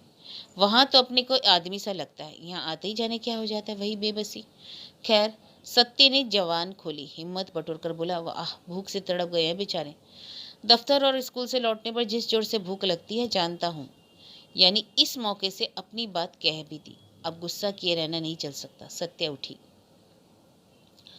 और नव कुमार ने देखा ज्यादा समय नहीं है, बोल उठा, इतना गुस्सा तो दिखा है, मैं पूछता हूँ छन्ना से इतनी नफरत कैसी? हम लोग तो बाबा इस छन्ने के लोभ से ही भोज खाने को जाया करते थे। छोटा सा पेट खा ही कितना सकता है? घर लौटकर दूसरे दिन उसी छन्ने का। रहने भी दो, रखो अपना किस्सा, जाकर मुंह धो, कहकर सत्य चली गई। मन अचानक ही नम्र हो आया। सच तो इसमें बिगड़ने का क्या था? अपने बचपन में वह भी तो उसी के नहर में क्या चलन नहीं था? कितने सकौरे हाड़ी सजी सजाई रखी रहती थी। खा पी चुकने के बाद लोग ले जाते थे। रामकली खुद खड़े रहकर निगरानी करते थे कि हर आदमी को ठीक ठीक मिल रहा है या नहीं। साथ के नौकर, चरवाहे, जन मजदूर भी नहीं छूट पाते। और फिर सत्य की भी तो फुआ दादी के साथ न्योते में इस उस घर गई, लोगों ने दिया है, लिया नहीं सो भी नहीं। आकर्षण का एक उत्सव और था, अटकौड़ी। गांव में किसी के यहाँ बच्चा पैदा होता तो 8वें दिन दूसरे घर के बच्चों की सूप पीटने के लिए बुलाहट होती। यह सम्मान अवश्य सिर्फ लड़कों का था। हाँ, लावा मुड़की में लड़कियां जरूर वंचित नहीं होती थी। सख्त करके बधी वेनी, कमर में कसा डोरियों का साड़ी का आंचल और टीले को चौकन्ना करते हुए जाने वाला अपना वह चेहरा मानो अपनी आंखों से सत्य ने देख पाया। कहा, तब तो अपनी या किसी और को छिचोरा नहीं लगता था। क्यों नहीं लगता था? आज ही क्यों? पति को बेटों को खाना देते देते उसने इसका कारण सोचा, एक निर्णय भी लिया। बोली, तुम कह रहे थे ना नित्यानंदपुर में छन्ने का चलन था या नहीं? था, क्यों नहीं, खूब था। लेकिन बात यह है कि उस देने में न्योता करने वाला का अहंकार नहीं जाहिर होता था, बल्कि लगता था कि देने से कृतार्थ हो। इसलिए जो लोग लेते थे उनमें मान अपमान का लेश नहीं आता। और तुम्हारे इज्जत परिवार में सब कुछ में अहंकार है। आसन के पास किसी प्रकार की मिठाइयाँ सजा तो रखी थी, पालकी में रखवा तो देती ना। सो नहीं, कौन कहाँ है कोई ठिकाना नहीं। एक ने नौकरानी होगी शायद, टूटे कान से किसी आवाज में कहा, अजी ओ ब्राह्मण बिटिया, तुम्हारा छन्ना जो रह गया है सुनो जरा। तो क्या मैं उठा लेती? सत्य के पति पुत के मन में उस 20 प्रकार की मिठाइयों ने कौन सी प्रतिक्रिया लाई, क्या जाने। नव कुमार को लेकिन ठीक ही तो कहकर स्त्री की बातें तो की तारीफ करनी पड़ी। उसके बाद उसने खुद ही बात उठाई, तो सचमुच ही सोने का हार दे दिया? सचमुच नहीं तो क्या झूठ मूठ दे देती? देने के लिए तो ले गई थी। नव कुमार ने अफसोस की उस सांस को छिपाकर उदास भाव से कहा, तुम्हारी चीज है, तुम लुटा सकती हो, फेंक सकती है, उसकी बात नहीं। लेकिन सवेरे मैंने टोले में एक आध आदमी से पूछा था, किसी ने चवन्नी दी, किसी ने अठन्नी, 1 रुपये के आगे तो कोई गया ही नहीं। इस बात पर यवनिका डालने की गरज से सत्य ने कहा, रहने भी दो, एक बच्चे को दी हुई चीज के लिए कचकच करने की जरूरत नहीं। अब मर्द जैसा एक काम करो, कोई डेरा खोजो। डेरा? फिर डेरा खोजूं? इसे बदलना है? तब तो यही किया है, सोचा है, ख्वाहिश के नहीं, संकल्प किया भी नहीं, एक बार की तय किया। अपनी हार निश्चित जानकर भी नवकुमार मैदान में उतरा। तब क्यों नहीं करोगी? दिमाग ही तो अस्थिर है, जब ही नित्य नया स्थिर करना। अरे मैं पूछता हूँ, इस किराए में ऐसा डेरा पाओगी? दत्तों को पैसों का वैसा ध्यान नहीं, इसलिए इतना सस्ता लगा दिया। और कोई होता तो डेवड़ा किराया कहता। यह इरादा दिमाग से निकाल दो। सत्य की जुड़ी भौं के नीचे घनी काली आंखों में एकाएक कौतुक मिला, एक विद्युत कटाक्ष खिल गया। सत्य ने कभी अपना इरादा छोड़ा है? नव कुमार उस मुखड़े की ओर हाँ किए ताकता रह गया। सत्य की हंसी दुर्लभ है, इसलिए इतनी अनोखी है। टकटकी लगाई आंखों को फिर कर खोजा हुआ सा बोला, क्यों? इस डेरे में कौन सा कसूर किया? वह कहने से तुम नहीं समझोगे ना। मैं तो कुछ नहीं समझूंगा, सब कुछ समझने का ठेका तुम्हारा जो है। डेरा वेरा अब नहीं बदला जाएगा, बार बार वही एक गीत, चिड़िया चुनमुन है क्या कि रोज बसेरा बदलना पड़ेगा? नहीं होगा, यह मैं कह देता हूँ। खैर ना सही, सच मालिक की कहा बरकरार है, कहकर सत्या वहां से चली गई। यह डेरा बदलने की खूब इच्छा सत्य की है, यह बात नहीं है। यह घर सब प्रकार से सुविधाजनक है, लेकिन सिर पर राजा के लिए प्रजा बनकर रहना उसके बर्दाश्त से बाहर है।